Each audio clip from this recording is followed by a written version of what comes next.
नमस्कार दोस्तों, अपन आज इस वीडियो के अंदर विद्युत धारा के आधार पर पदार्थों के वर्गीकरण का अध्ययन करेंगे कि विद्युत धारा के आधार पर पदार्थ कितने प्रकार के होते हैं।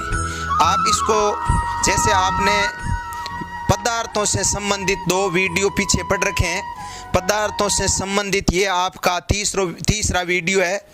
दोस्तों, ये जो टॉपिक मैंने उठाए हैं ये कक्षा 10 के चाहे रसायन विज्ञान हो चाहे भौतिक विज्ञान हो, इन दोनों के जितने भी पाठ है उन सब पाठ के अंदर कॉमन पॉइंट है।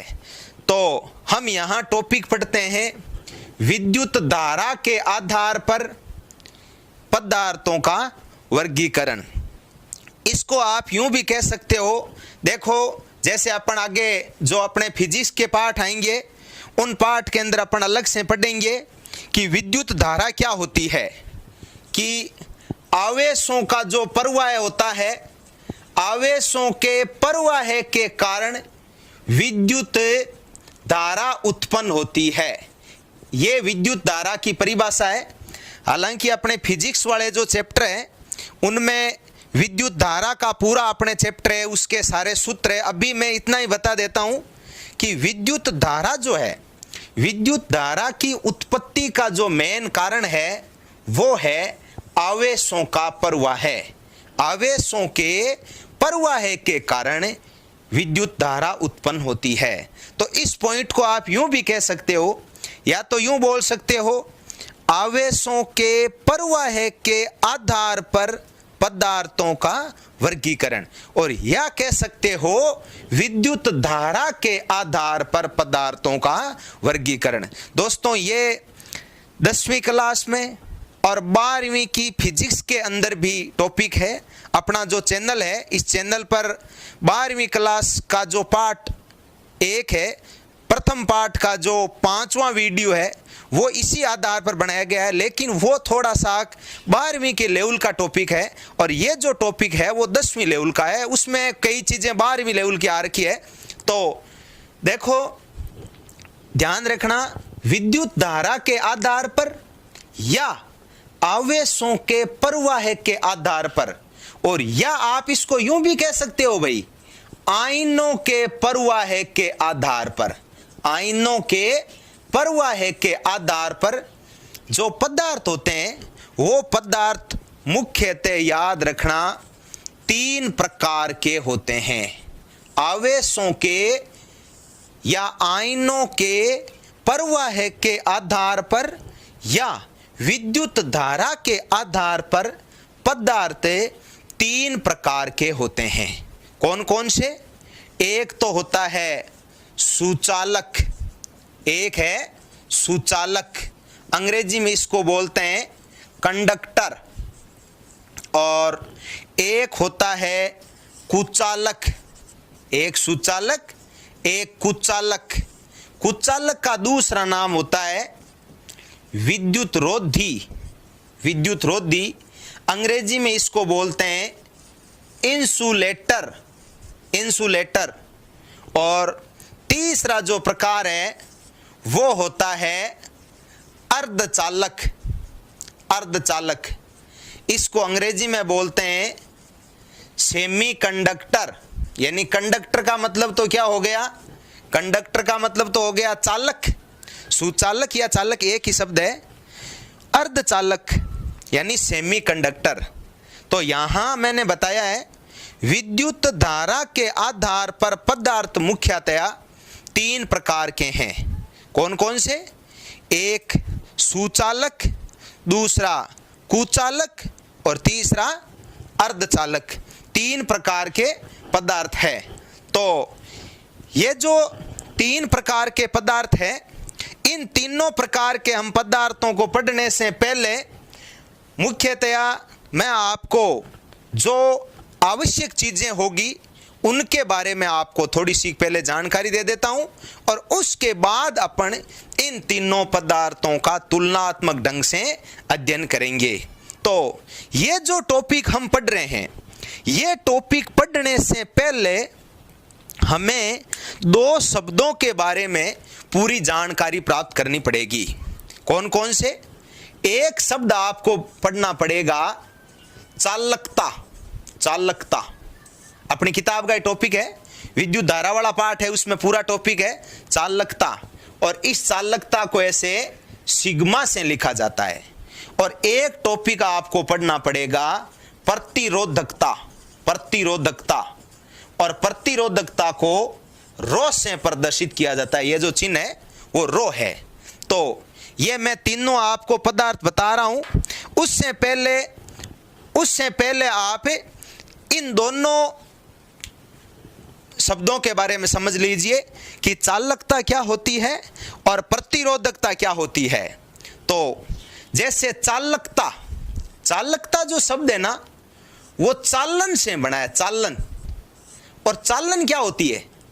चालन का मतलब होता है विद्युत धारा का चालन होना, यानी विद्युत धारा का प्रवाह होना। देखो, विद्युत धारा या ऊष्मा के प्रवाह की मुख्यतया तीन विधियां होती है।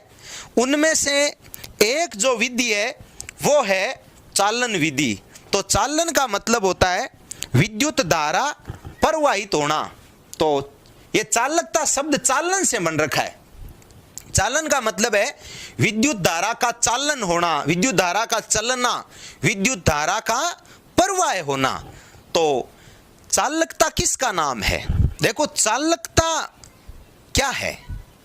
चालकता कोई भी जो पदार्थ होता है, कोई भी पदार्थ होता है, उस पदार्थ का एक गुण होता है। गुण, जैसे मान लो कोई व्यक्ति होता है, उस व्यक्ति में कई गुण होते हैं। ईमानदारी का गुण है, झूठ बोलने का गुण है, या अन्य बहुत सारे कई गुण होते हैं। तो वैसे ही चालकता शब्द और प्रतिरोधकता शब्द ये किसी भी पदार्थ के क्या है? गुण है। जैसे मान लो कोई भी पदार्थ है तो उसमें चालकता का गुण है, हाँ बस ठीक है, कम ज्यादा हो सकता है। ईमानदारी का जैसे गुण है, कोई कम बोलता है, कहीं ज्यादा बोलता है ईमानदार, तो ये गुण है। चालकता किसी भी पदार्थ का गुण है। कौन सा गुण? यानी परिभाषा याद कर लेना, किसी भी पदार्थ में विद्युत धारा के प्रवाह का जो गुण होता है। अब विद्युत धारा जो शब्द है ना, इसकी जगह आप तीन शब्दों का यूज कर सकते हो। कौन कौन सा?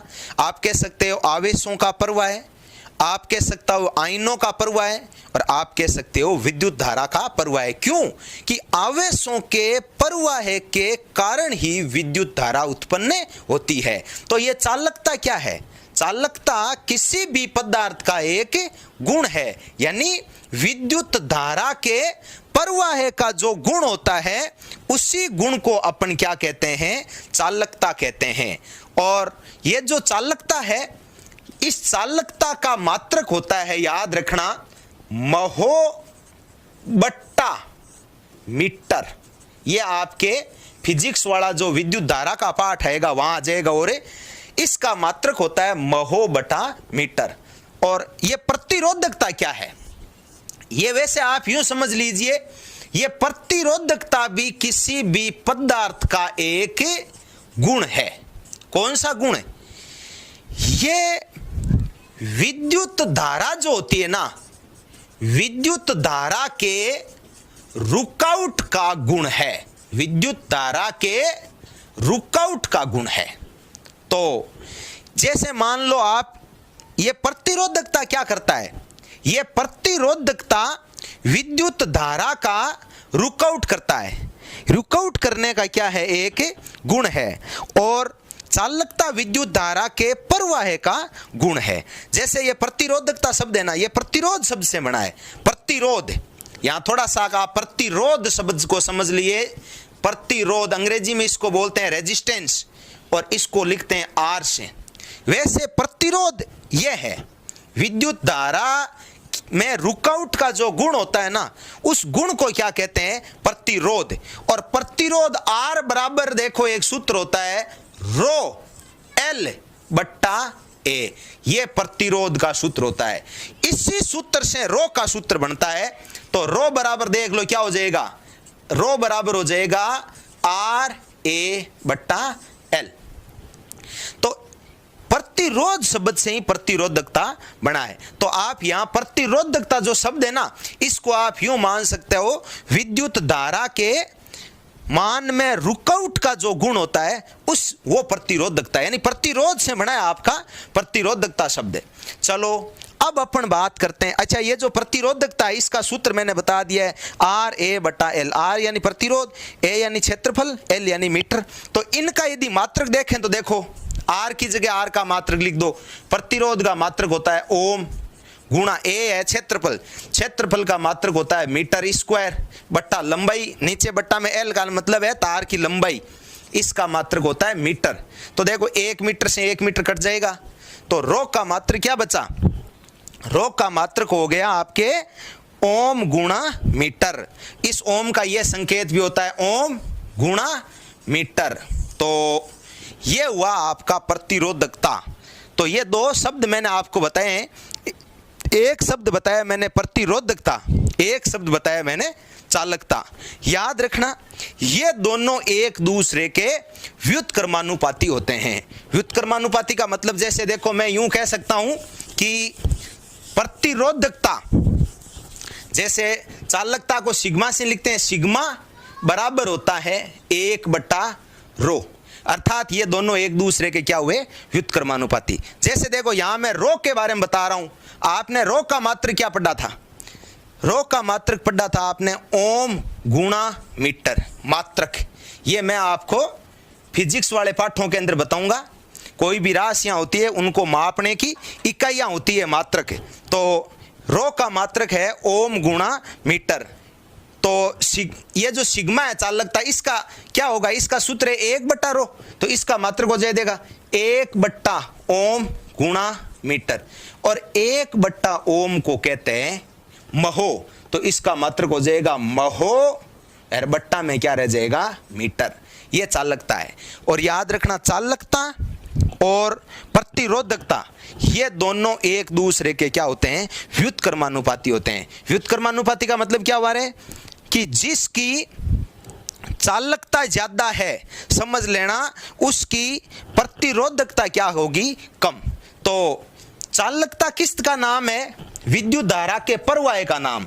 मतलब जिन पदार्थों में विद्युत धारा का प्रवाह होगा उन पदार्थों की चालकता क्या होगी, ज्यादा होगी, और जिनमें विद्युत धारा का प्रवाह नहीं होगा अर्थात विद्युत धारा के मान में रुकावट आएगी, उनकी चालकता तो होगी कम और प्रतिरोधकता होगी ज्यादा। तो साथियों अपन आगे ये तीनों प्रकार के पदार्थ पढ़ रहे हैं, लेकिन इनसे पहले मैंने आपको इन दो शब्दों के बारे में पूरी जानकारी करवाई है। कौन कौन से शब्द, जैसे एक शब्द तो आपने पढ़ा है चालकता और एक शब्द पढ़ा है आपने प्रतिरोधकता। अब मैं आपको ये जो तीनों पदार्थ हैं इन तीनों पदार्थों के बारे में, यानी सुचालक, कुचालक और अर्धचालक, इनके बारे में बताता हूं। चलो अपन सबसे पहला टॉपिक लेते हैं, सुचालक क्या होता है। सुचालक जिसको अंग्रेजी में क्या बोलते हैं, कंडक्टर। कंडक्टर क्या होते हैं। हाँ ध्यान रखना जो टॉपिक हम यहां पढ़ रहे हैं सेम उसी प्रकार के टॉपिक हम आगे कुचालक में पढ़ेंगे, सेम ऐसे ही हम अर्धचालक में पढ़ेंगे। तो सबसे पहले हम देखो इसकी परिभाषा पढ़ेंगे। आप ध्यान रखना चाहे कुचालक पढ़ो तो भी यही सिस्टम रहेगा, इनकी परिभाषा क्या होती है, उसके बाद इनके उदाहरण क्या क्या होते हैं। भाई जैसे सुचालक है तो सुचालकों के उदाहरण क्या क्या होते हैं, उसके बाद सुचालक है, सुचालकों की प्रतिरोधकता क्या होती है, और सुचालकों की चालकता क्या होती है, सुचालकों के अन्य कोई गुण है क्या, ये चीजें अपन मेनली यहां पढ़ रहे हैं। तो चलो अपन सबसे पहले जो पदार्थ है सुचालक, इनके बारे में बात करते हैं कि सुचालक किसे कहते हैं। सुचालक है तो पदार्थी, तो सुचालक किसको कहते हैं, परिभाषा सुनो कि ऐसे पदार्थ जिनमें विद्युत धारा का प्रवाह होता है, ऐसे पदार्थ जिनमें विद्युत धारा का प्रवाह होता है उन पदार्थों को हम क्या कहते हैं? उन पदार्थों को सुचालक कहते हैं। विद्युत धारा का प्रवाह होता है, या आप इसको यूं भी कह सकते हो, मैंने बताया विद्युत धारा की उत्पत्ति का मेन कारण क्या होता है? आवेशों का प्रवाह होना, आवेशों का प्रवाह होना। तो आप यूं भी कह सकते हो भाई कि ऐसे पदार्थ जिनमें आवेशों का प्रवाह होता है, अर्थात विद्युत धारा का प्रवाह होता है, उन पदार्थों को हम क्या कहते हैं? सुचालक कहते हैं। ये हुई भाई सुचालक शब्द की परिभाषा कि सुचालक क्या होता है। अब मैं इसके उदाहरण बताता हूं कि कौन कौन से पदार्थ सुचालक होते हैं। देखो इसके उदाहरण मैं बता रहा हूं। एक तो आप यूं मानो लगभग सभी धातुएं, लगभग सभी धातुएं। आपको पता है, मैं आगे टॉपिक में बताऊंगा, अपन तत्व का एक अपने पूरा पाठ है तत्व का, वहां एक चीज सुनना, तत्व 3 प्रकार के होते हैं। एक तो धातु, एक अधातु, एक उपधातु। वर्तमान तक कुल 118 तत्वों की खोज हो चुकी है। यह ध्यान रखना भाई, अपन आगे पढ़ेंगे इसलिए यहीं पे सीख लो। 118 तत्वों की खोज हो चुकी है, लेकिन उनमें से 92 एलिमेंट, 92 तत्व तो प्रकृति में पाए जाते हैं, लेकिन शेष तत्व प्रकृति में नहीं पाए जाते। तो वो कहां पाए जाते हैं? जो शेष तत्व बच गए, यानी भाई 92 ये हो गए और टोटल 118, तो शेष कितने बच गए? 26 तत्व। शेष 26 जो तत्व है वो प्रकृति में नहीं पाए जाते, वो प्रकृति में नहीं पाए जाते। वो कहां पाए जाते हैं? वो प्रयोगशालाओं में संश्लेषित रूप में रखे जाते हैं। ये प्रकृति में ऐसे नहीं पाए जाते। जरूरत होती है तो उन तत्वों को प्रयोगशालाओं में संश्लेषित कर लिया जाता है। तो अपन यहां बात कर रहे हैं, ये तत्व कुल कितने हुए? 118। 118 में से 92 जो तत्व हैं वो प्रकृति में पाए जाते हैं, और शेष कितने बच गए? 26। ये 26 तत्व प्रकृति में नहीं पाए जाते, बल्कि प्रयोगशालाओं में इनका क्या किया जाता है? संश्लेषण किया जाता है। तो अब देखो, मैंने ये बात क्यों बताई है, ध्यान देना। ये जो 118 तत्व हैं, इन 118 तत्वों में से 84 धातुएं हैं। 84 84 क्या है? धातुएं, यानी मेटल है। तो 84 धातुओं में से एकमात्र एक ऐसी धातु है पारा। ये पारा विद्युत का कुचालक है। बाकी सभी धातुएं विद्युत की क्या होती है? सुचालक होती है। मैं आपको एक बार पहले जितने भी सुचालक है उन सभी सुचालकों के उदाहरण आपको एक जगह बता देता हूं कि सुचालक कौन कौन है। मैं अपने कोर्स के मुताबिक बता रहा हूं।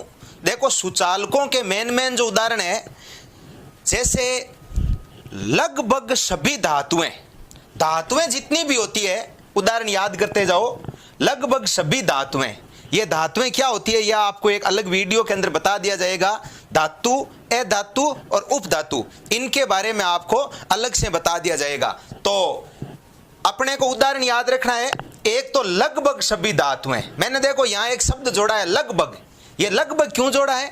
लगभग इसलिए जोड़ा है मैंने कि एक धातु ऐसी है जो विद्युत की कुचालक होती है। एक धातु, यानी आपने पढ़ रखा है कि प्रकृति में लगभग 84 धातुएं हैं। उन धातुओं में से एक धातु ऐसी है जो विद्युत की क्या होती है? कुचालक होती है। वो धातु कौन सी है? पारा। पारा जिसका प्रतीक क्या होता है Hg। देखो पारा है ना, पारे का वैसे अंग्रेजी नाम तो होता है मरकरी, पारे को अंग्रेजी में क्या बोलते हैं मरकरी, लेकिन पारे का लैटिन भाषा में जो नाम होता है वो होता है हाइड्रेंजियम। हाइड्रेंजियम, इसके कारण ही पारे का जो प्रतीक है वो क्या रखा जाता है Hg होता है। तो पारा एक ऐसी धातु है जो विद्युत की क्या होती है कुचालक होती है, यानी 84 धातुओं में एक पारे को यदि छोड़ दिया जाए तो बाकी सभी धातुएं विद्युत की क्या होती है सुचालक। तो देखो अपना एक परफेक्ट उदाहरण हो गया, लगभग सभी धातुएं विद्युत की क्या होती है सुचालक होती है। इसके अलावा देखो मिश्र धातुएं, मिश्र धातुएं, मिश्र धातुएं क्या होती है भाई, देखो मिश्र धातुओं की मैं आपको परिभाषा बता देता हूं कि दो या दो से अधिक धातुओं को एक निश्चित अनुपात में मिलाया जाता है तो मिश्र धातुएं बनती है। निश्चित अनुपात का मतलब मिलाने, जिन जिन धातुओं को मिलाते हैं उनके परसेंटेज क्या होते हैं फिक्स होते हैं। तो मिश्र धातुएं जितनी भी है, जैसे देखो मैं मिश्र धातुओं के आपको एक दो उदाहरण बता देता हूं। जैसे मान लो कांसा है, कांसा, कांसा मिश्र धातु है जिसको अपन कांसी बोलते हैं।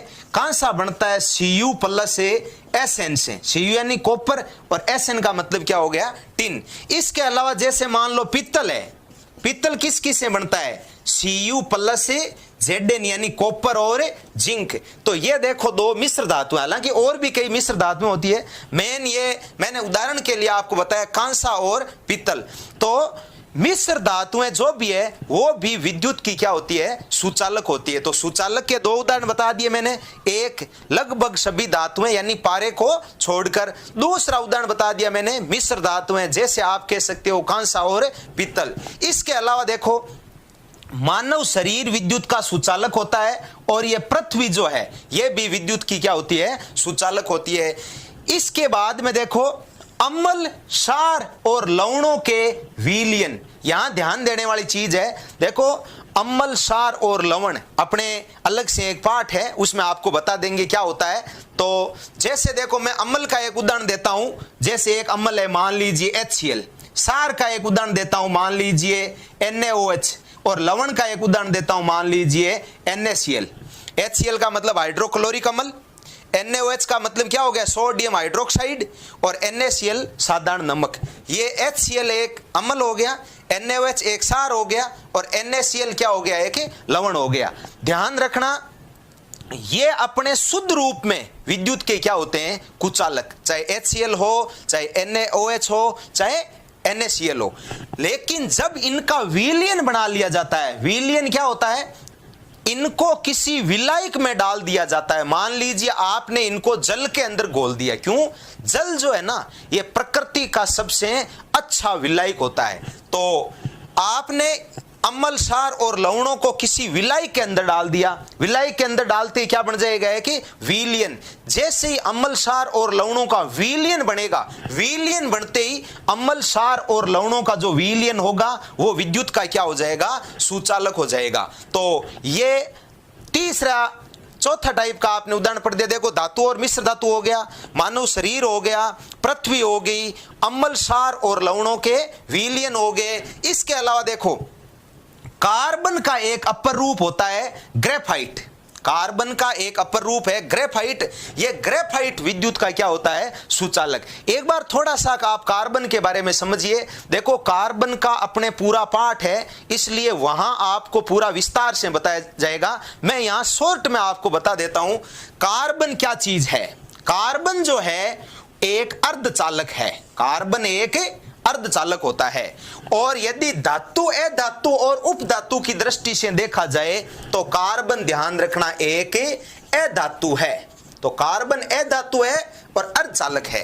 हाँ, यहां अपन बात यह करते हैं कि ये जैसे कार्बन है, कार्बन के दो अपर रूप होते हैं, एक तो होता है क्रिस्टलीय और एक होता है अक्रिस्टलीय। ये आपको उस पार्ट में अलग से बता देंगे।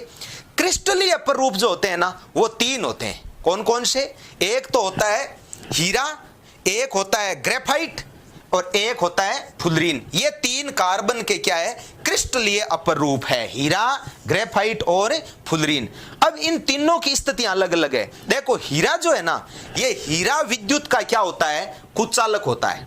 और इधर ये जो फुलरीन है, ये फुलरीन भी विद्युत का क्या होता है, कुचालक। लेकिन ये जो ग्रेफाइट होता है, ये ग्रेफाइट विद्युत का क्या होता है, सुचालक होता है। तो यहां अपन सुचालकों के उदाहरण पढ़ रहे हैं, तो आप यहां पे ग्रेफाइट भी ले सकते हो। ग्रेफाइट भी विद्युत का क्या होता है, सुचालक होता है। तो ये देखो सुचालकों के मैंने आपको उदाहरण बता दिए। अब हर सुचालक, कोई भी जैसे सुचालक है, सुचालक में जो विद्युत धारा का प्रवाह होता है, विद्युत धारा का जो प्रवाह होता है, ये थोड़ी सी चीज समझना। विद्युत धारा का प्रवाह देखो किस किस के कारण हो सकता है, इलेक्ट्रॉनों के प्रवाह के कारण हो सकता है, या आयनों के प्रवाह के कारण हो सकता है। इलेक्ट्रॉनों के प्रवाह के कारण या आयनों के प्रवाह के कारण, इन दो के कारण सुचालकों के अंदर विद्युत धारा का प्रवाह हो सकता है। देखो ये जैसे ही पार्ट आपके सुचालक, कुचालक और अर्धचालक कंप्लीट होंगे, लास्ट में आपको एक वीडियो ऐसा जारी किया जाएगा जिसमें विभिन्न प्रकार के, जैसे मान लो प्रश्न आते हैं बोर्ड में कि हीरा विद्युत का कुचालक क्यों होता है, ग्रेफाइट विद्युत का सुचालक क्यों होता है, अम्ल, क्षार और लवणों के विलयन विद्युत के सुचालक क्यों होते हैं, इस टाइप के आपको अलग से प्रश्न बता दिया जाएगा। तो ये हुआ साथियों सुचालकों के उदाहरण। अब हम बात करते हैं कि इनकी प्रतिरोधकता और इनकी चालकता क्या होती है। मतलब सुचालकों की प्रतिरोधकता क्या होती है और सुचालकों की चालकता क्या होती है। यहां आप ध्यान देना,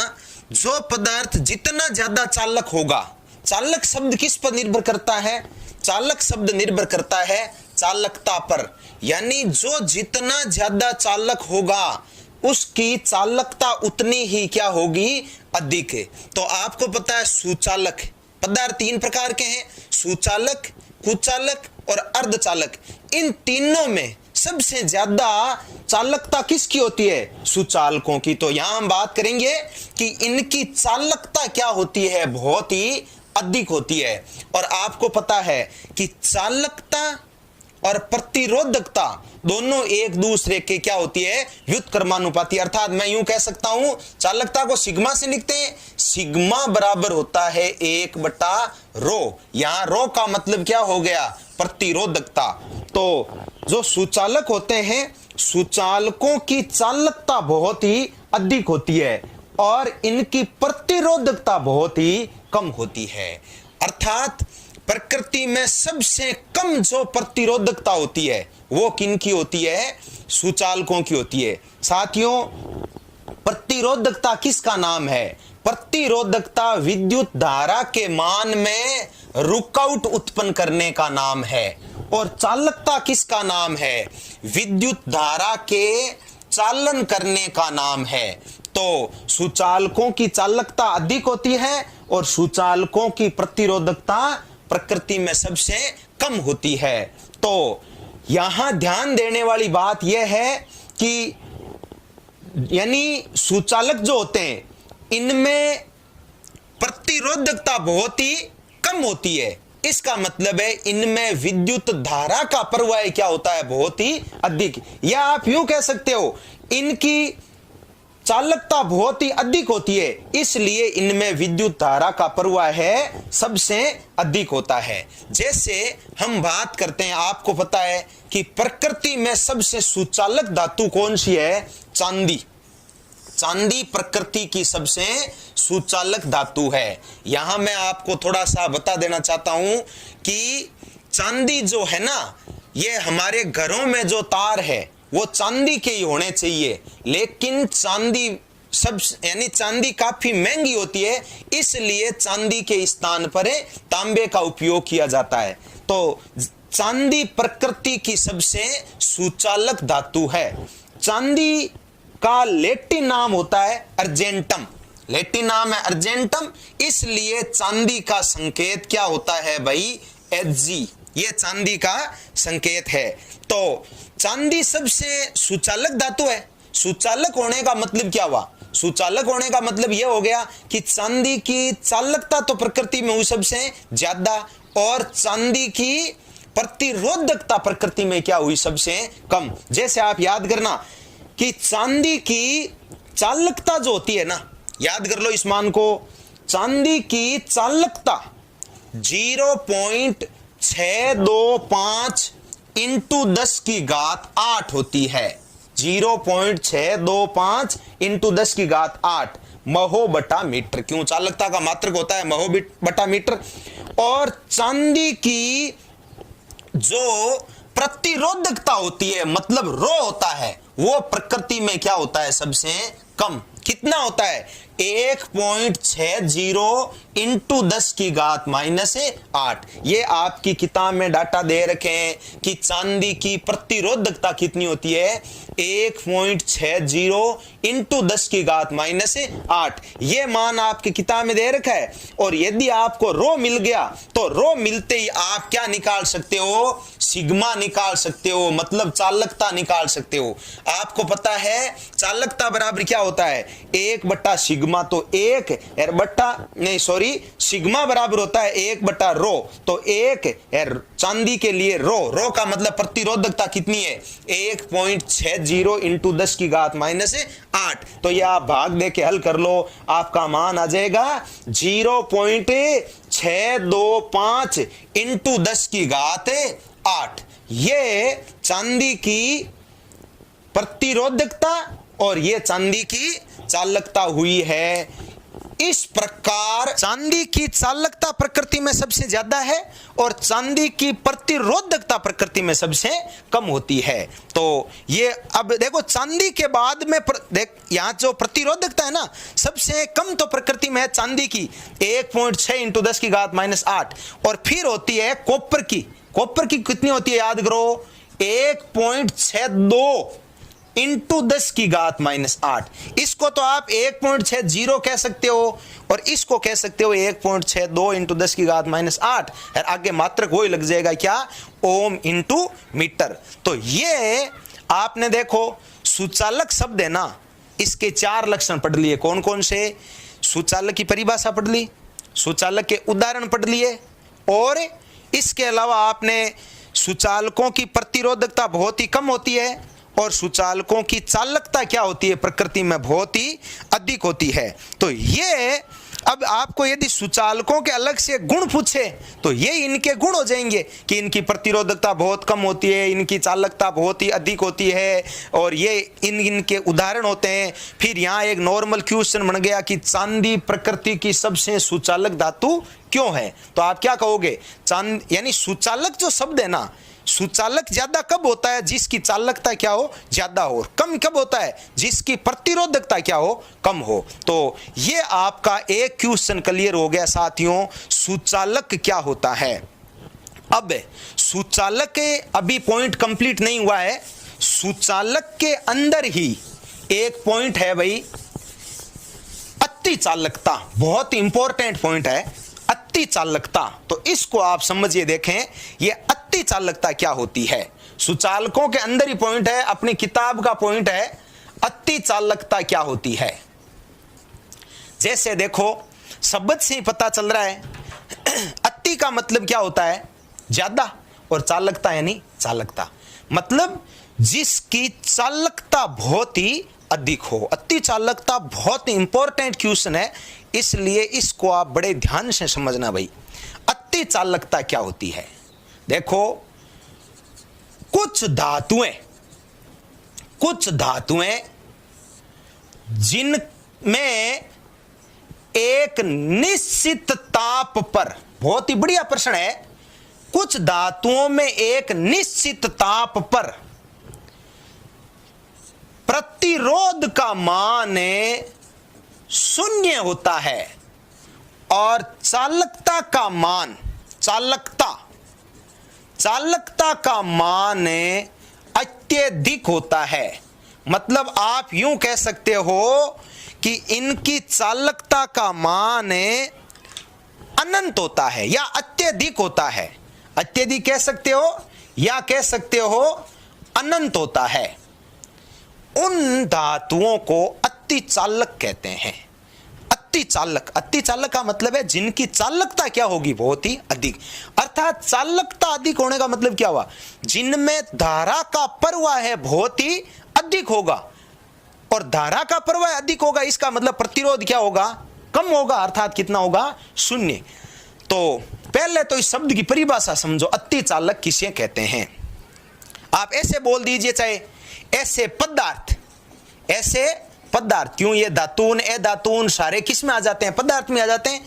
ऐसे पदार्थ या ऐसे धातुएं, मैंने धातुएं शब्द क्यों बोला है, मैंने धातुएं इसलिए बोला है कि अति चालकता जो है ना, अभी तक इसकी खोज केवल और केवल धातुओं में ही हुई है, इसलिए आप धातुएं बोल सकते हो। ऐसे पदार्थ या ऐसी धातुएं जिनमें एक निश्चित ताप पर प्रतिरोध का मान शून्य तथा चालकता का मान अत्यधिक यानी अनंत होता है, उन पदार्थों को अति चालक कहते हैं। उन पदार्थों को क्या कहते हैं, अति चालक। तथा इस गुण को क्या कहते हैं, इस गुण को अति चालकता कहते हैं। देखो, आपने शब्द लिया था चालकता, आपने शब्द लिया था प्रतिरोधकता, ऐसे ही एक नया गुण आ गया अति चालकता। अति चालकता यानी सुपर कंडक्टिविटी। सुपर कंडक्टिविटी, चालकता को बोलते हैं कंडक्टिविटी, और अति चालकता का मतलब है सुपर कंडक्टिविटी। तो ये आपके अति चालकता की परिभाषा हो गई। अति चालक किसे कहते हैं, ऐसी धातुएं या ऐसे पदार्थ जिनमें एक निश्चित ताप पर प्रतिरोध का मान शून्य और चालकता का मान अत्यधिक होता है, उनको अति चालक कहते हैं। उन पदार्थों को तो अति चालक कहते हैं, और इस गुण को क्या कहते हैं, इस गुण को अति चालकता कहते हैं। हाँ, तो अब देखो, अति चालकता का उदाहरण बताता हूं। यहां वापिस समझने वाली चीज है, प्रकृति में अभी तक अति चालकता की जो मुख्य खोज हुई है वो पारे में हुई है भाई। पारा, Hg, पारे का प्रतीक क्या है, Hg। अब देखो यहां थोड़ा ध्यान दो, क्या पारा सुचालक है क्या, नहीं, पारा क्या है, कुचालक है। लेकिन मैंने यहां कहा धातु है, पारा धातु तो है ही, 84 धातुओं में है, पारा धातु है। लेकिन सामान्य अवस्था में मैं कह सकता हूं सामान्य ताप पर पारा क्या होता है, कुचालक होता है। लेकिन यदि मैंने यहां शब्द बोला एक निश्चित ताप पर, और निश्चित ताप का मतलब है यह ताप भाई बहुत ही कम होना चाहिए, बहुत ही कम होना चाहिए, अभी बताएंगे। देखो, तो इसका उदाहरण है पारा। इसके अलावा आप इस अति चालकता का जो दूसरा उदाहरण लेते हो, मेन तो पारा ही है, इसके अलावा आप टिन ले सकते हो। टिन, प्रतीक क्या हुआ इसका, Sn, टिन भी ले सकते हो, लेकिन मेन पारा ये इसमें। तो पारा जो है ना, पारे में 4.2 केल्विन ताप पर पारे के प्रतिरोध का मान शून्य होता है, और पारा जो है वो अति चालकता दर्शाता है। पारे में 4.2 केल्विन ताप पर अति चालकता का गुण पाया जाता है। साथियों, ये 4.2 केल्विन ताप है ना, ये बहुत ही कम होता है। देखो, जो 0 डिग्री सेल्सियस होता है, 0 डिग्री सेल्सियस में लगभग 273 केल्विन, करेक्ट वैल्यू है 273.16। 0 डिग्री सेल्सियस के अंदर ताप कितना हुआ, 273.16 या 273 मान लो। तो अब मैं कहूं कि 0 केल्विन का मतलब क्या हुआ, 0 केल्विन में ताप कितना हुआ। देखो, 0 डिग्री सेल्सियस में इतना हुआ। अब यहां थोड़ा सा चलो अपनी किताब का प्रश्न मैं बता देता हूं। अब मैं कहूं कि मुझे तो भाई 10 डिग्री सेल्सियस में बताओ कितने केल्विन होते हैं। 0 डिग्री में हुए 273, तो 10 डिग्री में कितने हुए। अब आप इसमें आगे जोड़ते जाओ, जैसे 10 डिग्री का पूछा है ना, तो 0 डिग्री में 273 है, 10 डिग्री का पूछा है तो 273 में जोड़ दो 10, तो कितने आ जाएंगे, 283 केल्विन। अब ऐसी मैं कहूं कि 0 केल्विन के अंदर कितना ताप हुआ, ये हुआ भाई -273 डिग्री सेल्सियस। अब आप देखो -273 डिग्री सेल्सियस सामान्य अवस्था में होता नहीं है। तो यहां मैंने क्या कहा है कि पारे में 4.2 केल्विन ताप के ऊपर, अरे इनमें 4.2 और कम कर दो 273 में से, तो लगभग आप मान के चलो -268-69 डिग्री सेल्सियस। तो पारे में 4.2 केल्विन ताप पर अति चालकता का गुण पाया जाता है। और ये जो टिन है ना, इस टिन के अंदर लगभग 3.7 केल्विन ताप पर अति चालकता का गुण पाया जाता है। बहुत ही बढ़िया प्रश्न है, अति चालकता क्या होती है? ये अब देखो आप सुचालक वाले में ले लो, हालांकि अलग से कोई प्रकार नहीं है अभी तक ये। तो अति चालक क्या हुआ? ऐसे पदार्थ या ऐसी धातुएं जिनमें एक निश्चित ताप पर, इसमें यह शब्द लेना बहुत जरूरी है, निश्चित ताप पर प्रतिरोध का मान 0 और चालकता का मान अत्यधिक होता है, ऐसे पदार्थ अति चालक कहलाते हैं। और पदार्थों के इस गुण को अति चालकता कहते हैं। सबसे बढ़िया उदाहरण है पारे में 4.2 केल्विन ताप पर अति चालकता का गुण पाया जाता है। अर्थात जो पारा है 4.2 केल्विन ताप पर उसका प्रतिरोध कितना हो जाता है? 0 हो जाता है। इसी प्रकार जो टिन है, टिन में 3.7 केल्विन ताप पर अति चालकता का गुण पाया जाता है। हाँ, अब हमें ये जो अति चालकता है ना, इसी अति चालकता के बारे में थोड़ी सी बात और करते हैं। ध्यान देना, एक चीज देखो, मैंने यहां बता दिया आपको कि 0 डिग्री सेल्सियस के अंदर 273 केल्विन ताप होता है। तो अब मैं कहूं कि भाई 1 डिग्री सेल्सियस में बताइए, यानी 0 डिग्री सेल्सियस में हुए 273 केल्विन। अब 1 डिग्री सेल्सियस में इस 273 में 1 जोड़ दीजिए तो कितने हो जाएंगे? 274। मैं कहूं 10 डिग्री सेल्सियस में बताइए तो 273 में कितने जोड़ दीजिए? 10 जोड़ दीजिए। ऐसे आगे से आगे मैं कहूं, जैसे मान लो 100 डिग्री सेल्सियस में कितने हुए, तो 273 में 100 जोड़ दो, कितने हो जाएंगे? 373 केल्विन। ये अपनी किताब का ही एक क्वेश्चन है भाई, ध्यान रखना। ताप जो होता है ना, ताप का मात्रक होता है, ऐसा ही मात्रक होता है केल्विन, और ये डिग्री सेल्सियस तो अन्य मात्रक है। हाँ, अपन ने अति चालकता में क्या पढ़ लिया? अति चालकता की परिभाषा पढ़ ली। किस में पाया जाता है वो पढ़ लिया। मुख्यतः पारे में पाया जाता है। पारा 4.2 केल्विन ताप पर अति चालकता का गुण दर्शाता है। अब मैं आपको अति, और यहां एक चीज ध्यान रखना, अति चालकता की खोज सन 1911 में नीदरलैंड के एक वैज्ञानिक थे। नीदरलैंड देश का नाम है। वैज्ञानिक कौन थे? देखो, कैमरलिंग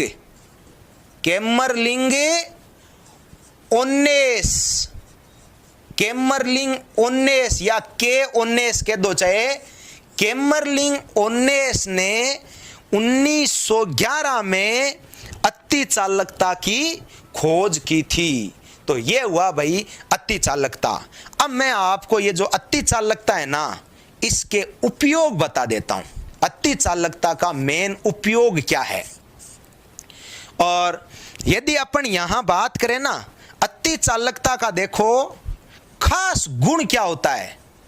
अति चालकता का थोड़ा सा गुण समझिए। बहुत ही वैज्ञानिक अति चालकता की खोज में लगे हुए हैं। अति चालकता की यदि पूरी खोज हो जाएगी, अन्य पदार्थों में ही खोज हो जाएगी, तो हमें इसका बहुत लाभ होगा। देखो क्या होगा, अति चालकता में क्या होता है? अति चालकता में प्रतिरोध कितना होता है? 0। यार आपको पता है कोई पदार्थ में जो प्रतिरोध होता है ना, ये आपको विद्युत धारा वाले पाठ में बताएंगे। प्रतिरोध के कारण ही ऊष्मा के रूप में क्या होती है? हानि होती है। कोई भी ऊर्जा होती है, उस ऊर्जा की ऊष्मा के रूप में जो हानि होती है, जैसे आप ये मान के चलो कोई चालक तार है, तार के अंदर विद्युत धारा बह रही है तो वो तार गर्म हो रहा है, तार है, तार में धारा बह रही है, तार गर्म हो रहा है। वो गर्म क्यों हो रहा है? क्योंकि उस तार का क्या है? प्रतिरोध है। और गर्म होने के कारण उष्मा के रूप में क्या होती है? हानि होती है, ऊर्जा की हानि होती है। लेकिन यदि उस तार का कोई प्रतिरोध ही नहीं होगा, यदि तार का प्रतिरोध ही नहीं है तो हानि होगी क्या? अर्थात अति चालकता एक ऐसा गुण है जिसके कारण बिना ऊर्जा की हानि किए उन पदार्थों का उपयोग होता है। लेकिन देखो, अभी तक अति चालकता का दोष क्या है? मेन दोष यह है कि यह अति चालकता अत्यंत ही कम ताप पर है, अत्यंत ही कम ताप पर है। अब आप मान के चलो जैसे पारा है तो पारे में है 4.2 केल्विन, 4.2 बोले तो मतलब माइनस का 268 डिग्री सेल्सियस, जो क्या है? बहुत ही कम है। यदि ये नॉर्मल ताप पर जिस दिन अति चालकता की खोज हो जाएगी उस दिन पूरे विश्व को एक बहुत बड़ी उपलब्धि हासिल हो जाएगी। क्यों? कि ऊर्जा की किसी भी प्रकार की कोई हानि होगी नहीं और बिना ऊर्जा की हानि हुए कार्य होगा। तो ये वैज्ञानिक इस दिशा में खोज में लगे हुए हैं।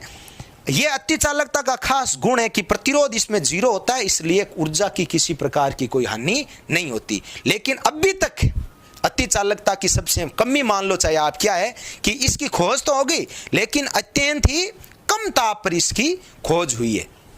हाँ, अति चालकता का उपयोग सुनिए भाई, अति चालकता का क्या उपयोग होता है? बस आप 10वीं लेवल तक चाहे इतना याद कर लीजिए। अति चालकता जो है ना, इसका मुख्य उपयोग है बिना ऊर्जा की या बिना उष्मा की हानि किए विद्युत शक्ति संचरण में, विद्युत शक्ति संचरण में।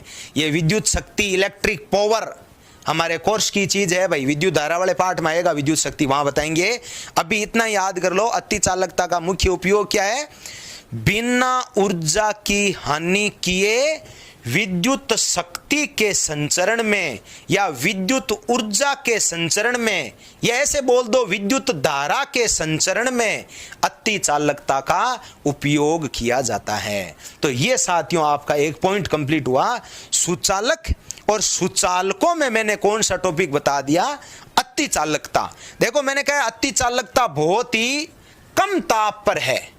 याद रखना, यह मुख्यतः अभी तक जो खोज हुई है 0 केल्विन ताप से लगभग 10 केल्विन ताप तक ये अति चालकता पाई जाती है। तो अति चालकता देखो अत्यंत ही कम ताप पर है। अब मैं आपको अगला टॉपिक बताऊंगा, कुचालक। भाई सुचालक पढ़ लिया, अति चालक पढ़ लिया, तो अगले वीडियो के अंदर अपन कुचालक है, अर्धचालक है, इनके बारे में अध्ययन करेंगे। और उससे जो अगला वीडियो जारी होगा इसके अंदर सुचालक, कुचालक, अर्धचालक, अतिचालक, इनसे संबंधित आपको महत्वपूर्ण प्रश्न बताए जाएंगे। इसलिए जुड़े रहिए PR सर नॉलेज चैनल से। धन्यवाद। नमस्कार साथियों, अपन इस वीडियो के अंदर कक्षा 10 विज्ञान के RBSE और CBSE से संबंधित रसायन विज्ञान के जो मूलभूत टॉपिक है उनका पार्ट 3B पढ़ेंगे। इस पार्ट में हम मुख्यतः कुचालक और अर्धचालक के बारे में पढ़ेंगे। देखो पिछला जो वीडियो था पार्ट 3A, उसमें आपने सुचालक और अतिचालक के बारे में पढ़ लिया था।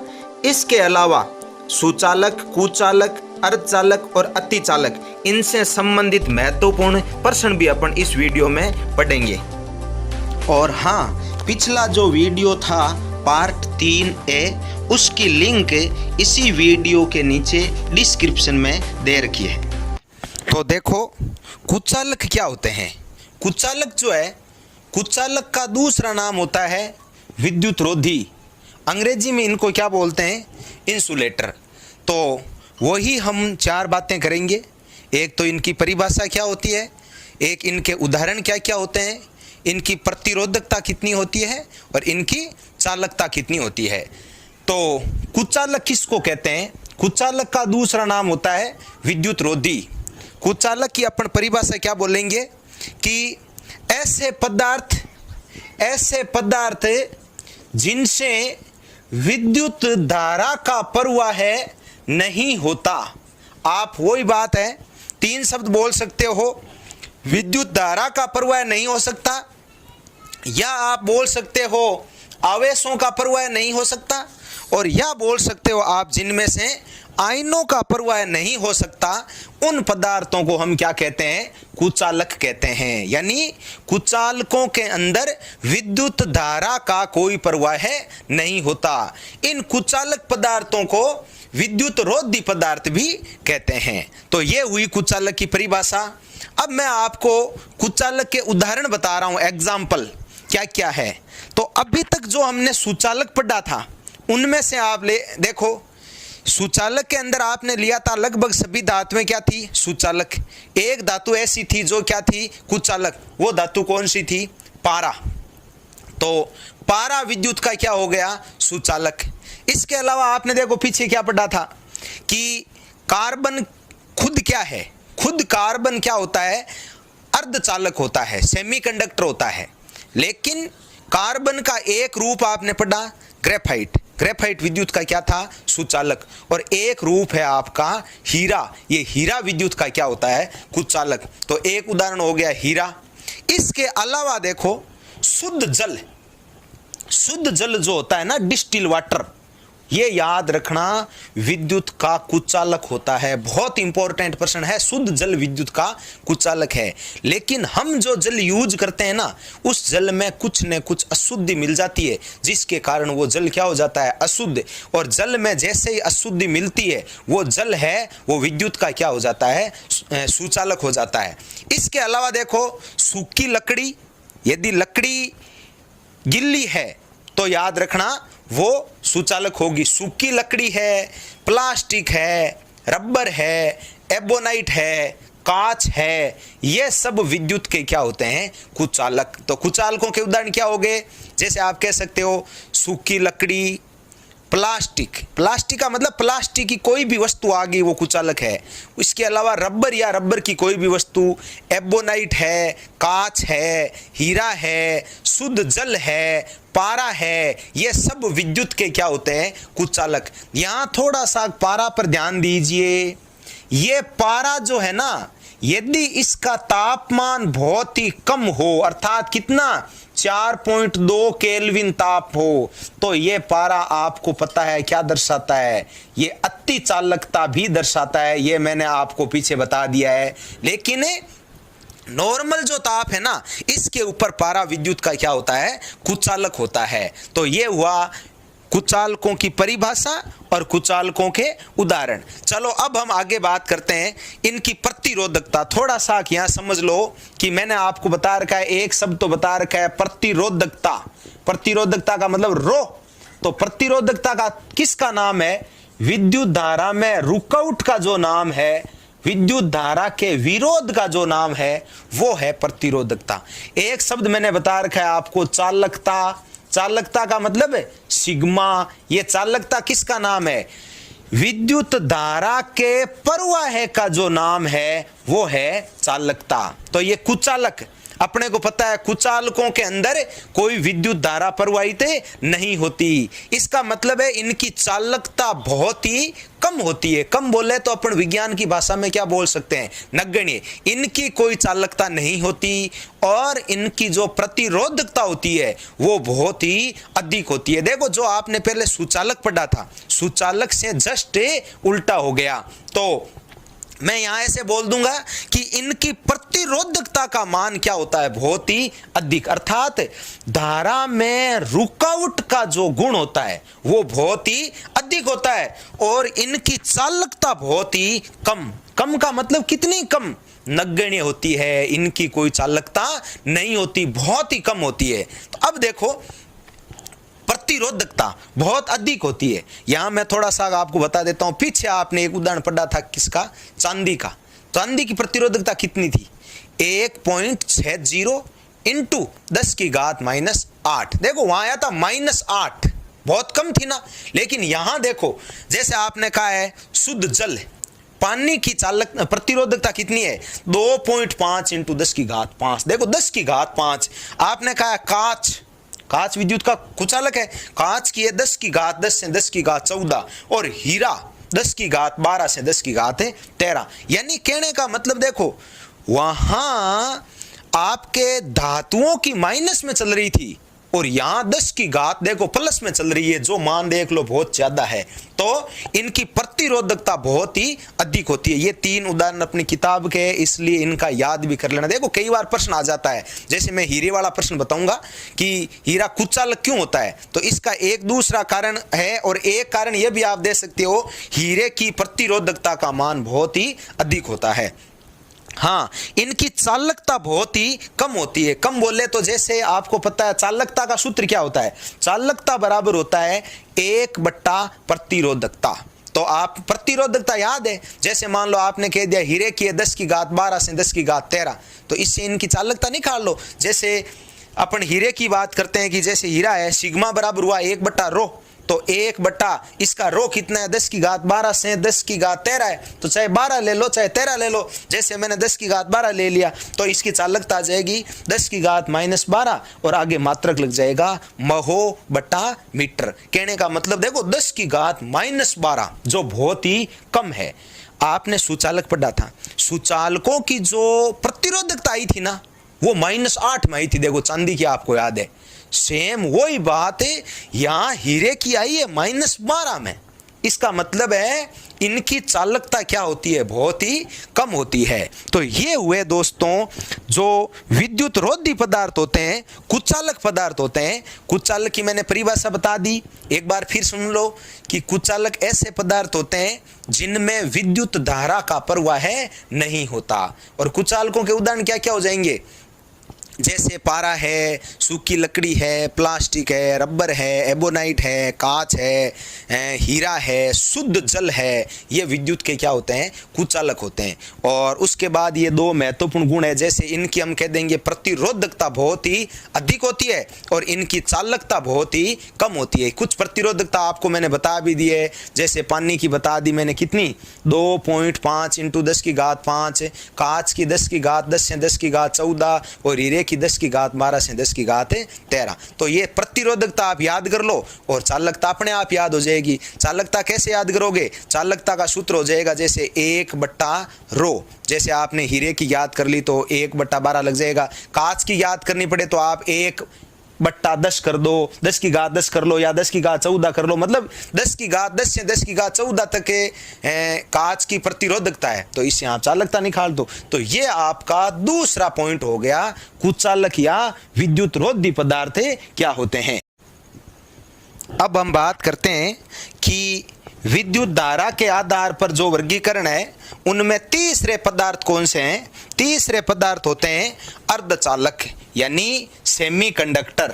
तो अर्धचालक देखो क्या होते हैं ये, यानी इनमें देखो चालक भी होते हैं और ये कुचालक भी होते हैं, इनमें दोनों के गुण पाए जाते हैं। तो बात आई कि भाई ये दोनों के गुण कैसे पाए जाते हैं, तो इनकी सबसे पहला काम है अपनी परिभाषा याद करेंगे कि अर्धचालक किसे कहते हैं। अर्धचालक की परिभाषा क्या हो जाएगी कि ऐसे पदार्थ, ध्यान देना, ऐसे पदार्थ है जो 0 केल्विन ताप पर तो विद्युत के कुचालक होते हैं, अर्थात कम ताप पर तो विद्युत के क्या होते हैं, कुचालक, और कमरे के ताप पर ये विद्युत के क्या होते हैं, सुचालक होते हैं।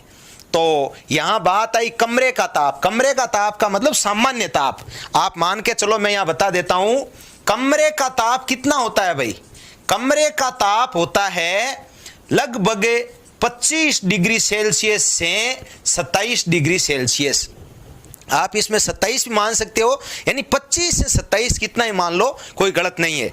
अब जैसे मैं कहूँ कमरे का ताप है 25 डिग्री सेल्सियस, या मैंने कह दिया चलो 27 डिग्री सेल्सियस, तो इसको अब मैं केल्विन में कैसे बदलेंगे? केल्विन में बदल लो। आपको मैंने पीछे बता रखा है कि 0 डिग्री सेल्सियस में होते हैं 273 केल्विन। तो मैं कहूँ भाई मुझे तो 27 डिग्री सेल्सियस में बताइए, तो 27 डिग्री सेल्सियस का मतलब आपको पता है क्या होगा? 273 के अंदर 27 जोड़ दीजिए, कितना आ जाएगा?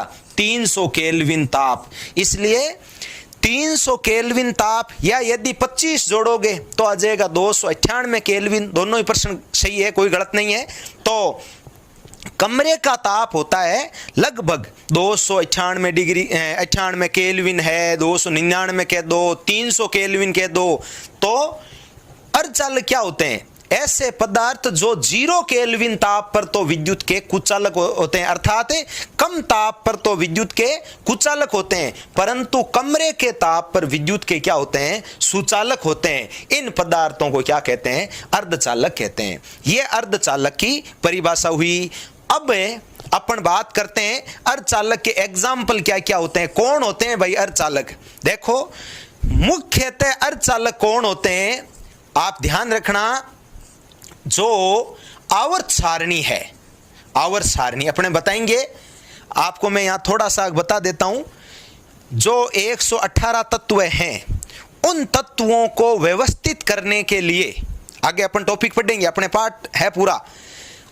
उन सभी तत्वों को व्यवस्थित करने के लिए मेंडलीफ नामक वैज्ञानिक ने एक सारणी बनाई थी। उस सारणी का नाम है आवर्त सारणी, आपको आगे बता देंगे। उस सारणी के अंदर याद रखना कुल 18 वर्ग है। तो आवर्त सारणी का जो 14वां वर्ग है, आवर्त सारणी का 14वां वर्ग, उस 14वें वर्ग में जो तत्व आते हैं वो सभी तत्व क्या होते हैं? अर्धचालक होते हैं। 14वें वर्ग में जो भी तत्व आते हैं वो सारे क्या होते हैं? अर्धचालक। तो 14वें में बात आई भाई कौन कौन से आते हैं? देखो कार्बन, सिलिकॉन, जर्मेनियम, मेनली ये मान लो आप। देखो इसका एक तरीका है, काशी गए शंकर SN, प्रभु PB यानी lead. Carbon, silicon, germanium, tin, antimony जिसका प्रतीक होता है SN, और लेड का प्रतीक होता है PB। 14वें वर्ग का एक छोटा सा ट्रिक है, काशी गए शंकर प्रभु। के का मतलब कार्बन, सी का मतलब SI, गए का मतलब जर्मेनियम, और शंकर का मतलब SN, और प्रभु का मतलब PB। तो ये आवर्त सारणी में जो 14वें वर्ग में जितने भी तत्व आते हैं उन सब तत्वों की एक खास विशेषता है। इन सब तत्वों की संयोजकता कितनी होती है? 4 होती है, अर्थात ये चतु संयोजी है। बहुत ही बढ़िया प्रश्न है। ये संयोजकता क्या होती है यह आपको अलग बता देंगे, अपना टॉपिक है कोर्स का ये है। इन सब की संयोजकता कितनी, अभी इतना याद कर लो कि इन सब की संयोजकता 4 होती है। तो ये जैसे मैंने 5 तत्व बता दिए, लेकिन इन 5 तत्वों में से मेन जो गुण पाया जाता है वो इन 2 तत्वों में पाया जाता है। किन किन में? सिलिकॉन और जर्मेनियम। सिलिकॉन और जर्मेनियम के अंदर अर्धचालकों का महत्वपूर्ण गुण है। हालांकि कार्बन भी अर्धचालक है। अब देखो यहां कार्बन वाला जैसे ही प्रश्न आते ही अपने प्रश्न 2 और बन गए कि कार्बन का एक रूप है हीरा, वो तो है कुचालक, और कार्बन का एक रूप है ग्रेफाइट, वो क्या है? सुचालक। और खुद कार्बन कैसा है? अर्धचालक। तो मेन अर्धचालकों के उदाहरण आप चलो 3 ले लो, कार्बन, सिलिकॉन और जर्मेनियम। अब इनमें देखो ये जैसे सिलिकॉन आया है, मैं थोड़ा सा सिलिकॉन के बारे में बता देता हूं।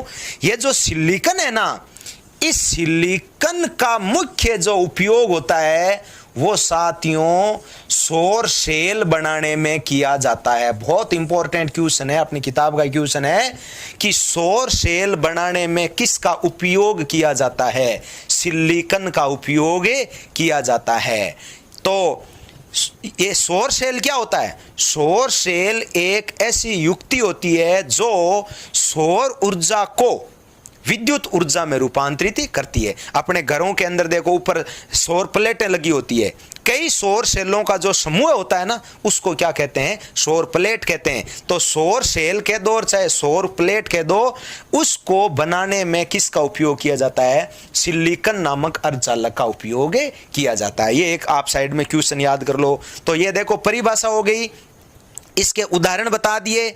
अब अपन बात करते हैं इनकी प्रतिरोधकता और चालकता। तो देखो इनकी प्रतिरोधकता और चालकता ये आपको वैसे कोई अलग से याद करने की जरूरत नहीं है, क्यों? अपनी किताब में नहीं है, तो आप इनको शॉर्टली इतना ही याद कर लो कि इनकी चालकता और प्रतिरोधकता दोनों याद कर लो। इनकी चालकता और प्रतिरोधकता सुचालकों व कुचालकों के मध्य होती है। सुचालकों व कुचालकों के मध्य होती है। ये इनकी अपन ने मुख्यतः क्या याद कर लिए? चालकता और प्रतिरोधकता याद कर लिए। और याद करो तो कर सकते हो, जैसे मान लीजिए अपन बात करते हैं सिलिकॉन।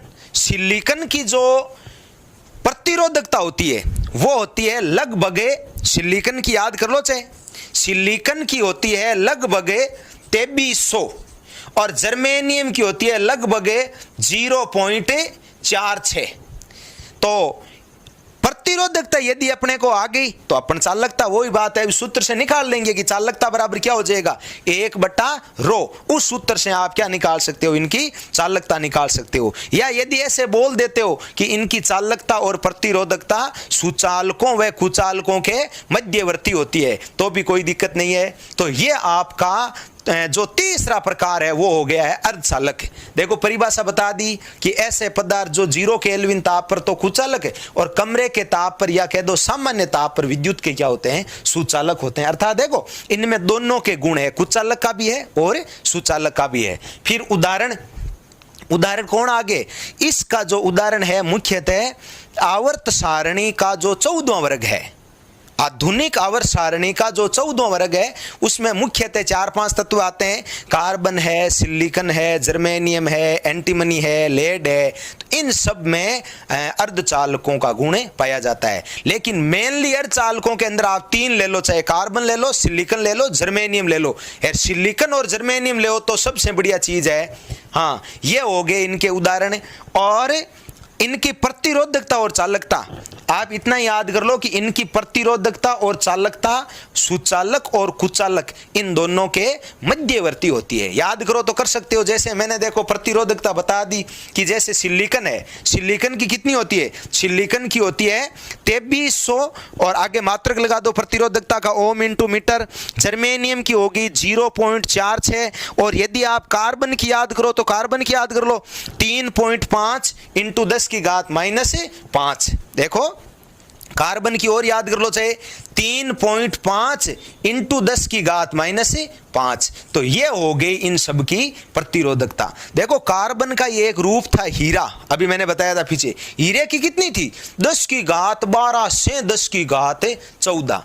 तो लेकिन खुद कार्बन की कितनी है? 3.5 इंटू 10⁻⁵। ये मेन 3 उदाहरण है। तीनों की मैंने आपको प्रतिरोधकता भी बता दी है और प्रतिरोधकता यदि आ गई तो आप इनकी चालकता निकाल सकते हो। तो ये हुआ साथियों आपके तीसरा प्रकार है अर्धचालक। तो लेकिन यहां मैं आपको 1-2 महत्वपूर्ण चीजें बताने जा रहा हूं। देखो अर्धचालक जो होते हैं ना, एक बहुत इंपॉर्टेंट क्वेश्चन है।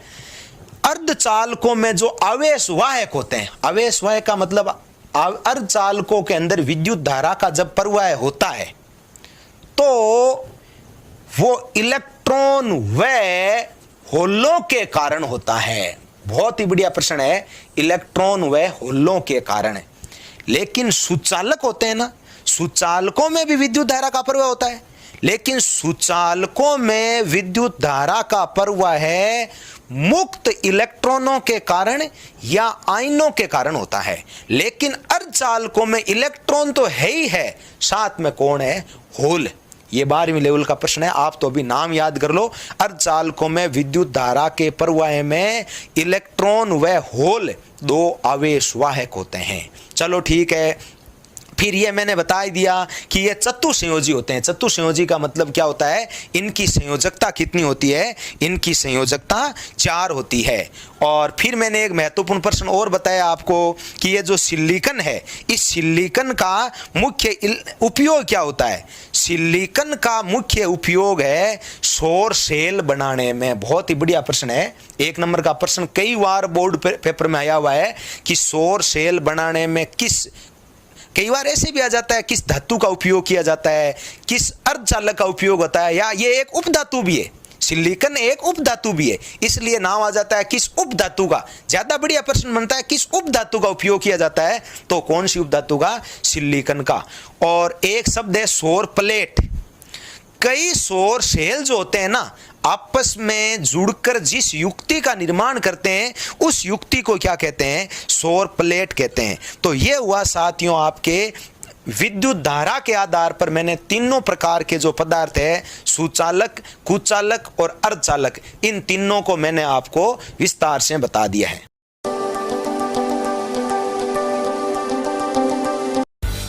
नमस्कार साथियों, पीछे कक्षा 10 के रसायन विज्ञान के मूलभूत टॉपिक के भाग 3A और B में आपने मुख्यतः सुचालकता के आधार पर या विद्युत धारा के प्रवाह के आधार पर आपने 3 प्रकार पढ़ लिए।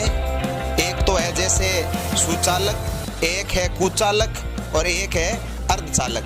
अब मैं आपको अभी जो हमने इस वीडियो के अंदर टॉपिक पढ़े हैं, इन टॉपिक्स के आधार पर बनने वाले कुछ क्वेश्चन बता रहा हूं। चलो, जैसे अपना एक क्वेश्चन है कि प्रकृति की सबसे सुचालक धातु कौन सी होती है या कौन सा पदार्थ होता है और क्यों। बहुत बढ़िया प्रश्न है, ये कई बार बोर्ड में आया हुआ प्रश्न है कि प्रकृति की सबसे सुचालक धातु, या ऐसा भी आ सकता है प्रकृति का सबसे सुचालक पदार्थ कौन सा है और क्यों।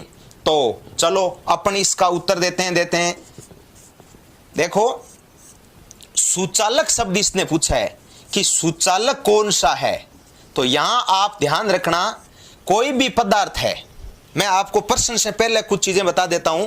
कोई भी पदार्थ होता है, सुचालकता का जो निर्धारण होता है ना, वो उसकी चालकता से होता है, और या आप कह सकते हो उसकी प्रतिरोधकता से होता है।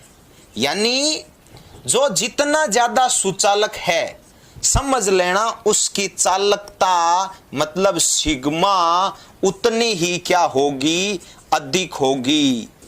उसकी सिग्मा उतनी ही अधिक होगी।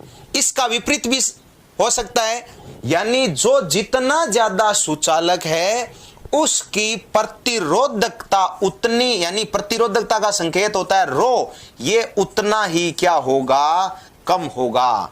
तो अब आपको पता है सबसे सुचालक धातु प्रकृति में कौन है भाई, चांदी है।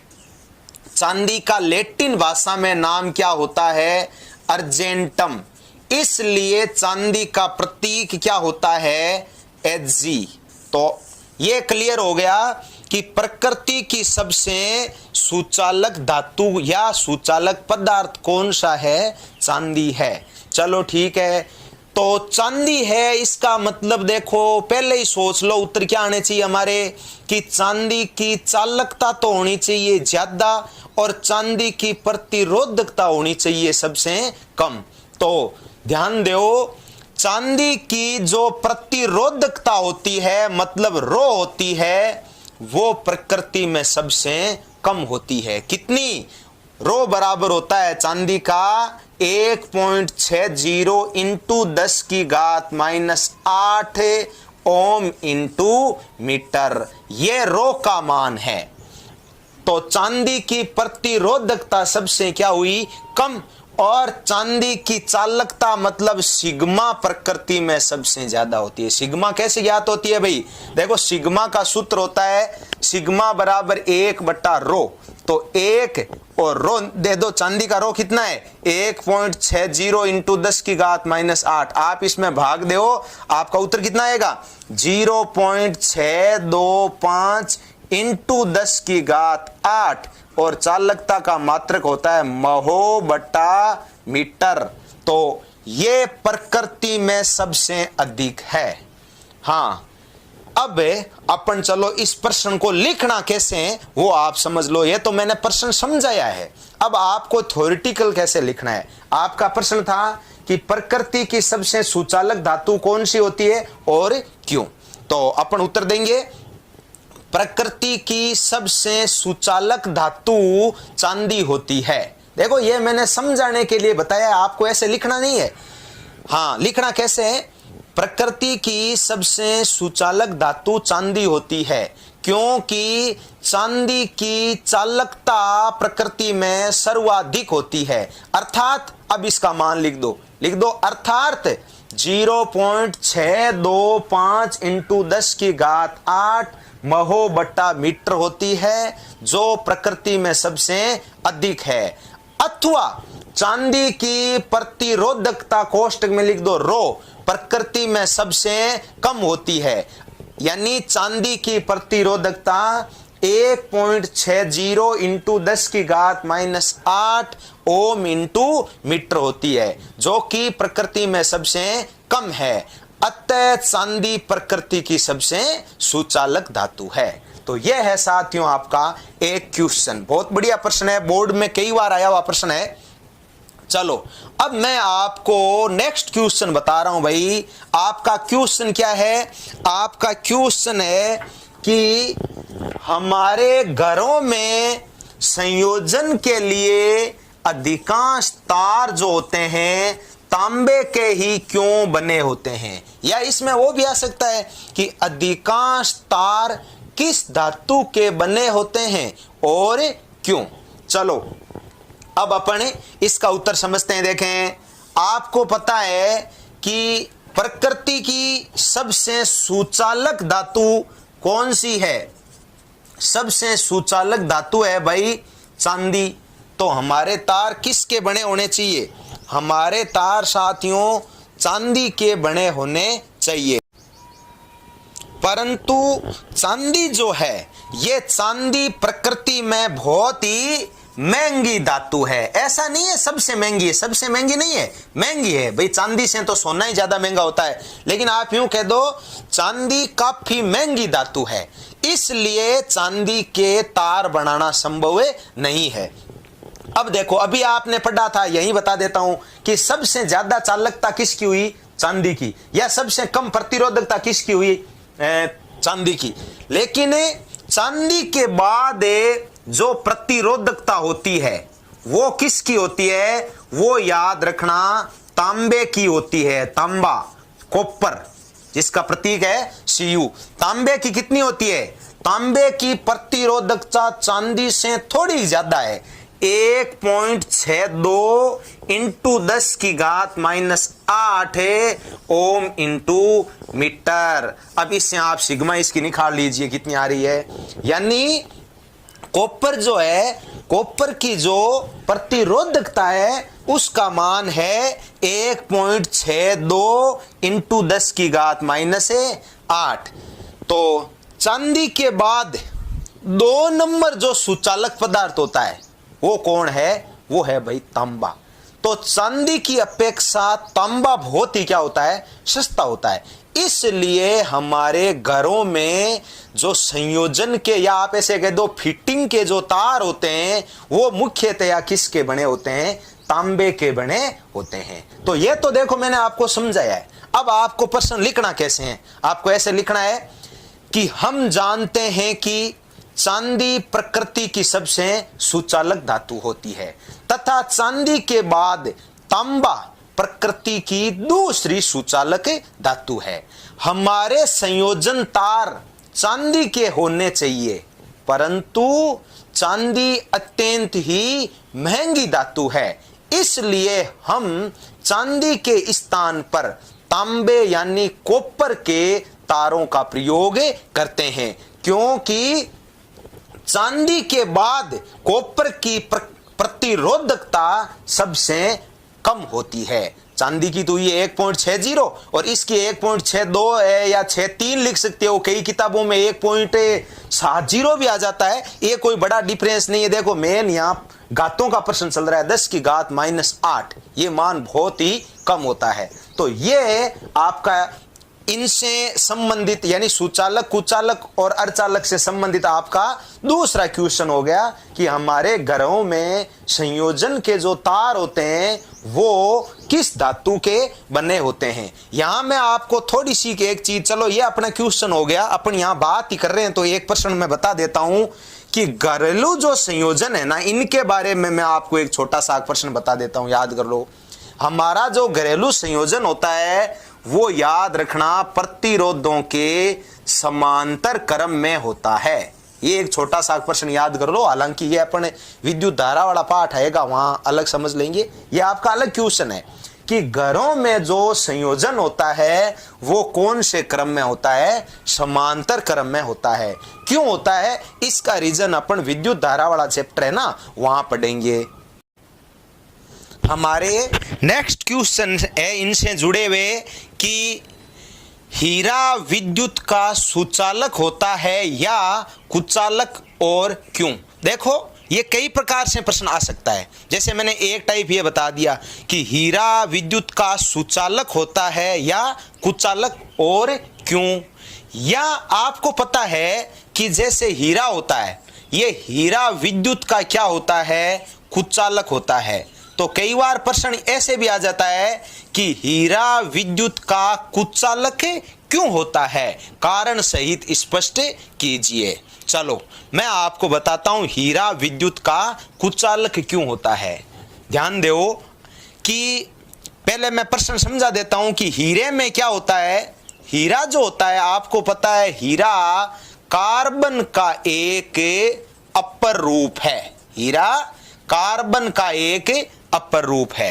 तो हीरे में क्या होता है, हीरे में जो एक कार्बन होता है वो 4 अन्य कार्बन परमाणुओं से जुड़ा होता है। आपने देखो अर्धचालक वाले चैप्टर में पढ़ा था कि कार्बन जिसका प्रतीक होता है C, कार्बन क्या है, कार्बन एक अर्धचालक है, कार्बन एक सेमीकंडक्टर है और कार्बन की संयोजकता कितनी होती है, 4, यानी कार्बन कैसा है, कार्बन चतु संयोजी है, 4 संयोजकता इसकी होती है।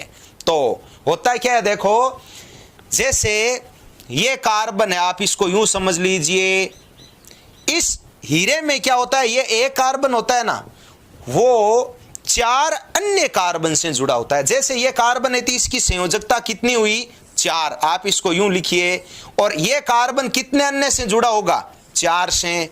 इसका मतलब देखो ये एकल बंध हो गया, इस बंध में 2 इलेक्ट्रॉन होते हैं। 2 इलेक्ट्रॉन होने का मतलब देखो 2 यहां हो गए, 2 यहां हो गए, 2 यहां हो गए, 2 यहां हो गए। इसका मतलब इस बीच वाले कार्बन का अष्टक क्या हुआ, पूरा। हर कार्बन की ये स्थिति है, जैसे इसका भी ऐसे अष्टक, ये भी 4 से, ये भी 4 से, ये भी 4 से, ये भी 4 से।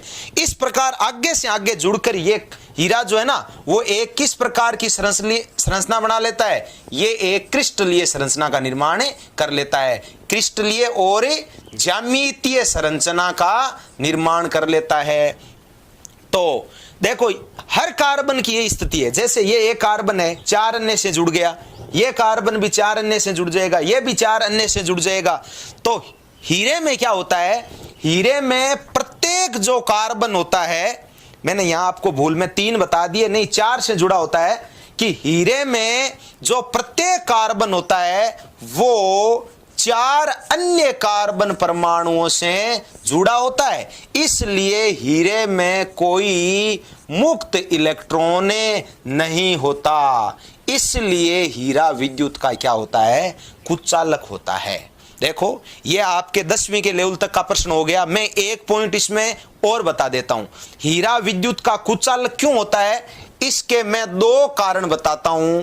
कारण 2 है, एक कारण मैंने आपको बता दिया। आपको क्वेश्चन लिखना कैसे है कि हीरा विद्युत का कुचालक होता है, इसके 2 कारण होते हैं। पहला कारण मैंने बता दिया है। पहला कारण क्या लिखना है कि हीरे में प्रत्येक कार्बन 4 अन्य कार्बन परमाणुओं से जुड़ा होता है, जिससे हीरे में कोई मुक्त इलेक्ट्रॉन नहीं होता। और दूसरा कारण सुनो भाई, देखो अर्धचालक होते हैं ना, अर्धचालकों में एक शब्द आता है वर्जित ऊर्जा अंतराल, वर्जित ऊर्जा अंतराल। और वर्जित ऊर्जा अंतराल को ऐसे लिखते हैं भाई, डेल ए, ये त्रिभुज का चिन्ह डेल ए और ई और जी, डेल ई जी से लिखते हैं। तो मैं यहां थोड़ा सा बता देता हूं, देखो डेल ई जी की क्या स्थिति होती है, मतलब वर्जित ऊर्जा अंतराल की क्या स्थिति होती है। वर्जित ऊर्जा अंतराल वास्तव में ऊर्जा का अंतर है, आप ये मान के चलो। तो जो सुचालक होते हैं ना, सुचालकों का वर्जित ऊर्जा अंतराल याद रखना शून्य होता है। सुचालक जो होते हैं, सुचालकों का जो वर्जित ऊर्जा अंतराल होता है वो शून्य होता है। और जो कुचालक होते हैं, कुचालक, कुचालकों का जो वर्जित ऊर्जा अंतराल होता है वो 3 इलेक्ट्रॉन वोल्ट से क्या होता है, अधिक होता है। 3 इलेक्ट्रॉन वोल्ट से अधिक होता है। अब बच गए कौन भाई, बच गए अर्धचालक। तो अर्धचालकों का वर्जित ऊर्जा अंतराल कितना होता है, 0 से 3 इलेक्ट्रॉन वोल्ट के मध्य होता है। तो देखो सुचालकों का हुआ 0, कुचालकों का हुआ 3 इलेक्ट्रॉन वोल्ट। देखो यहां इलेक्ट्रॉन वोल्ट शब्द है ना, ये ऊर्जा का मात्रक होता है, ध्यान रखना। केवल वोल्ट शब्द होता है, ये तो विभव का मात्रक होता है, और इलेक्ट्रॉन वोल्ट किसका होता है, ऊर्जा का। तो यहां कुचालकों का वर्जित ऊर्जा अंतराल है 3 इलेक्ट्रॉन वोल्ट से अधिक।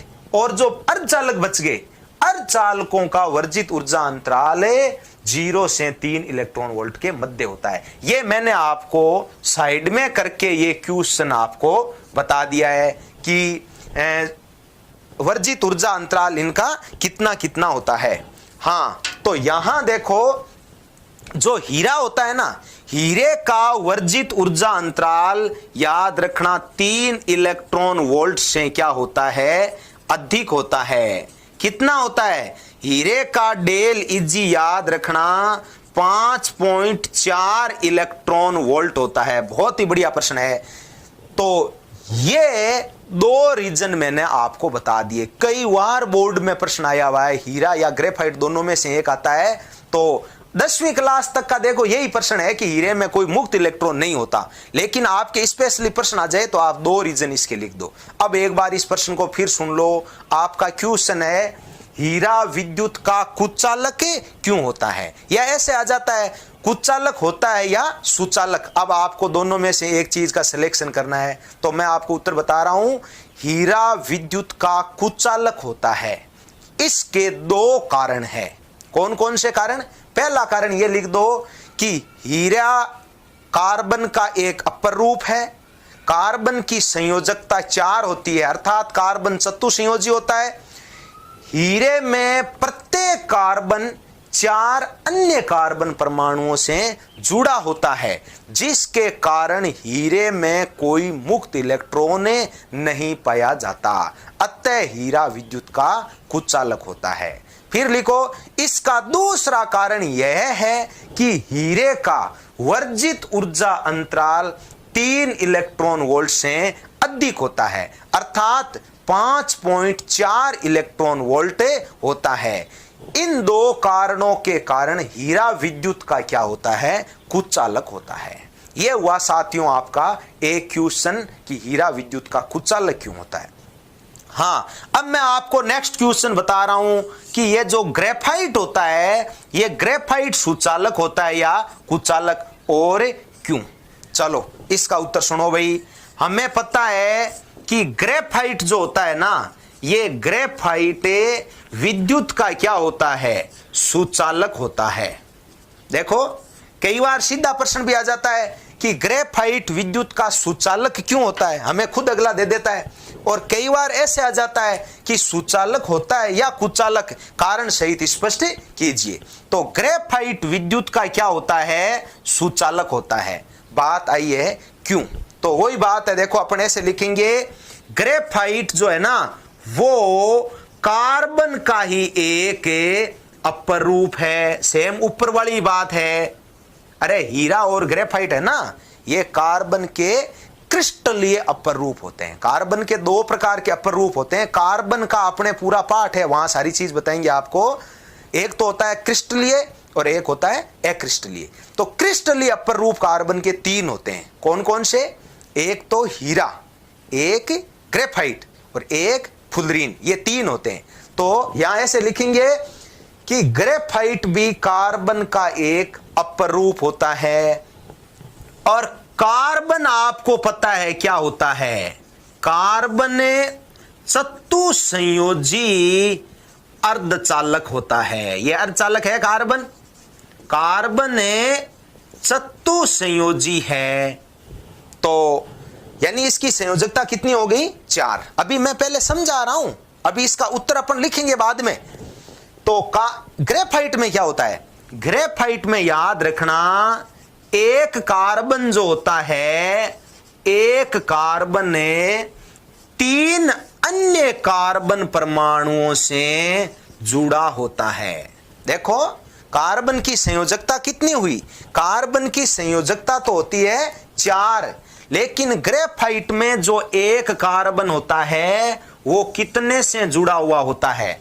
3 से। जैसे देखो ये मान लीजिए एक कार्बन है, इसकी ये 4 संयोजकता है, ये 4 संयोजकता है, यहां कार्बन है, यहां कार्बन है, यहां कार्बन है, यहां कोई कार्बन नहीं होता। नहीं होने का मतलब देखो यहां पर, अरे जब इधर कार्बन होता है ना तो ये सहसंयोजी बंध है वैसे, तो एक इलेक्ट्रॉन ये देता है और एक इलेक्ट्रॉन ये देता है, ये आपको कार्बन वाले पाठ में बता देंगे। तो यहां पर क्या होता है, यहां पर एक मुक्त इलेक्ट्रॉन पाया जाता है। अरे एक चीज ध्यान रखना, विद्युत धारा है या नहीं है इसका निर्धारण 2 प्रकार से होता है। किस किस से? या तो होता है मुक्त इलेक्ट्रॉन से और या होता है आयनों से।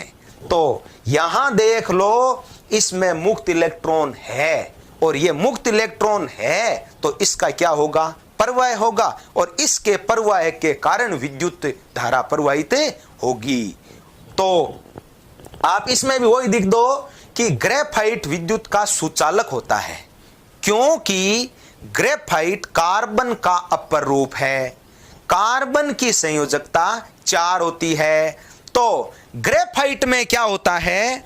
ग्रेफाइट में एक कार्बन 3 अन्य कार्बन परमाणुओं से जुड़ा होता है, जिसके कारण ग्रेफाइट में एक मुक्त इलेक्ट्रॉन पाया जाता है। अतः ग्रेफाइट विद्युत का सुचालक होता है। यह आपका पहला कारण हो गया। हाँ, नीचे आप स्टार लगा के अलग से लिख देना कि ग्रेफाइट की वर्जित ऊर्जा अंतराल यानी डेल इजी का मान लगभग क्या होता है? 0 होता है। हालांकि खुद कार्बन का 0 नहीं है, आपने अर्धचालकों के अंदर पढ़ा होगा, अलग अलग है। तो ग्रेफाइट का जो वर्जित ऊर्जा अंतराल होता है कितना होता है? 0 होता है। देखो ये वर्जित ऊर्जा अंतराल में शब्द बता रहा हूं, ये 12वीं क्लास का टॉपिक है, लेकिन आप यहां नाम सीख लो इसका। ये ऊर्जा से रिलेटेड शब्द है और इसका मात्रक होता है इलेक्ट्रॉन वोल्ट। तो ये 2 कारण है, एक तो इसमें मुक्त इलेक्ट्रॉन होता है और दूसरा रीजन मैंने क्या बताया? दूसरा रीजन मैंने ये बताया है कि जो ग्रेफाइट होता है, इस ग्रेफाइट का वर्जित ऊर्जा अंतराल 0 होता है। अब हमारा नेक्स्ट क्वेश्चन है कि विभिन्न प्रकार के पदार्थों में आवेश वाहकों के नाम बताइए। आवेश वाहकों के नाम बताइए। तो मैं आपको वही एग्जाम्पल दे रहा हूं जो आपकी पाठ्य पुस्तक में जगह जगह आ रखे हैं, इन सबको मैंने एक जगह करके आपको बताने का प्रयास किया है। तो सबसे पहले हम बात करते हैं कि ये आवेश वाहक क्या होते हैं। आवेश वाहक, आवेश शब्द तो वो होता है जिसके प्रवाह के कारण विद्युत धारा उत्पन्न होती है। यह आपको विद्युत धारा वाले चैप्टर में बता दिया जाएगा। आवेश वाहक क्या होते हैं? आवेश वाहक वे पदार्थ होते हैं, वे पदार्थ या वे आयन होते हैं जिनके प्रवाह के कारण किसी भी पदार्थ में विद्युत धारा उत्पन्न होती है। विद्युत धारा उत्पन्न होती है, उसको आवेश वाहक कहते हैं। यानी वे पदार्थ, या ऐसे बोल दो वे कारक जिनके प्रवाह के कारण विद्युत धारा उत्पन्न होती है उनको आवेशवाहक कहते हैं।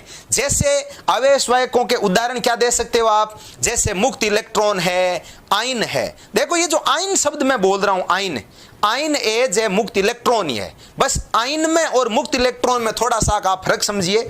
मुक्त इलेक्ट्रॉन तो केवल ऋणावेशित होते हैं, लेकिन आयन जो शब्द है ना, आयन में आप ऋणावेश प्लस धनावेश, ये दोनों आप शब्द है वो काउंट कर सकते हो। हालांकि है दोनों एक ही लगभग।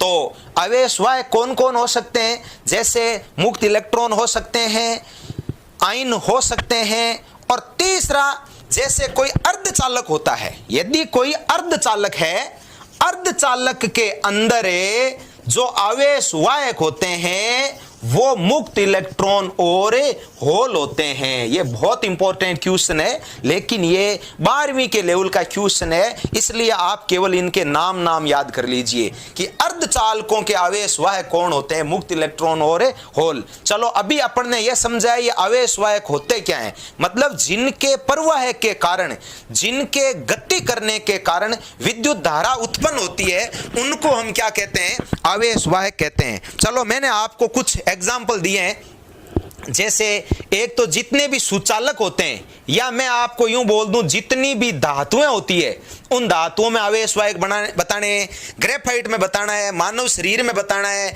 अम्लसार और लवणों के विलयन में बताना है, और पृथ्वी में बताना है, और अर्धचालक में बताना है। मतलब जो जो सुचालक है ना, उनके मैंने आपको उदाहरण दिए हैं। तो अपन चलो एक एक की बात करते हैं। सबसे पहले धातुएं। आपको मैंने पीछे बता रखा है कि लगभग सभी धातुएं विद्युत की सुचालक होती है। केवल एक धातु है, कौन सी, पारा, जिसका प्रतीक क्या है, Hg, वो विद्युत की क्या होती है, कुचालक होती है। लेकिन एक चीज और सुनना, ये जो पारा होती है ना, आपने पीछे अति चालकता पढ़ा है। यदि अत्यंत ही कम तापमान होता है, कम तापमान कितना, यदि तापमान पारे का 4.2 केल्विन होता है, तो यही जो पारा है, मतलब जो Hg है, ये किसकी भांति व्यवहार करता है, ये अति चालकता की भांति व्यवहार करता है। ये चीज भी आपको ध्यान में रखनी है। हाँ, तो जितनी भी धातुएं, उन धातुओं में मेन आवेशवाहक कौन होते हैं भाई, मुक्त इलेक्ट्रॉन। मुक्त इलेक्ट्रॉन मतलब ऋणावेश, अर्थात धातुओं में आप यूं कह सकते हो मुक्त इलेक्ट्रॉनों के प्रवाह के कारण विद्युत धारा उत्पन्न होती है। तो धातुओं के अंदर हो गए। अब है भाई ग्रेफाइट। आपको देखो पीछे बता रखा है, ये ग्रेफाइट क्या है, ये ग्रेफाइट कार्बन का एक क्रिस्टलीय अपर रूप है। तो ग्रेफाइट में आपने पिछला प्रश्न पढ़ा ही है, ग्रेफाइट में आवेशवाहक कौन होता है, मुक्त इलेक्ट्रॉन। आपने पीछे क्या पढ़ा है कि ग्रेफाइट में एक कार्बन परमाणु 3 अन्य कार्बन परमाणुओं से जुड़ा होता है, जिसके कारण उसमें एक मुक्त इलेक्ट्रॉन पाया जाता है। इसलिए ग्रेफाइट विद्युत का क्या होता है, सुचालक होता है। चलो ग्रेफाइट का मुक्त इलेक्ट्रॉन हो गया। अब है मानव शरीर। देखो मानव शरीर में आप यूं कह सकते हो विभिन्न प्रकार के आयन।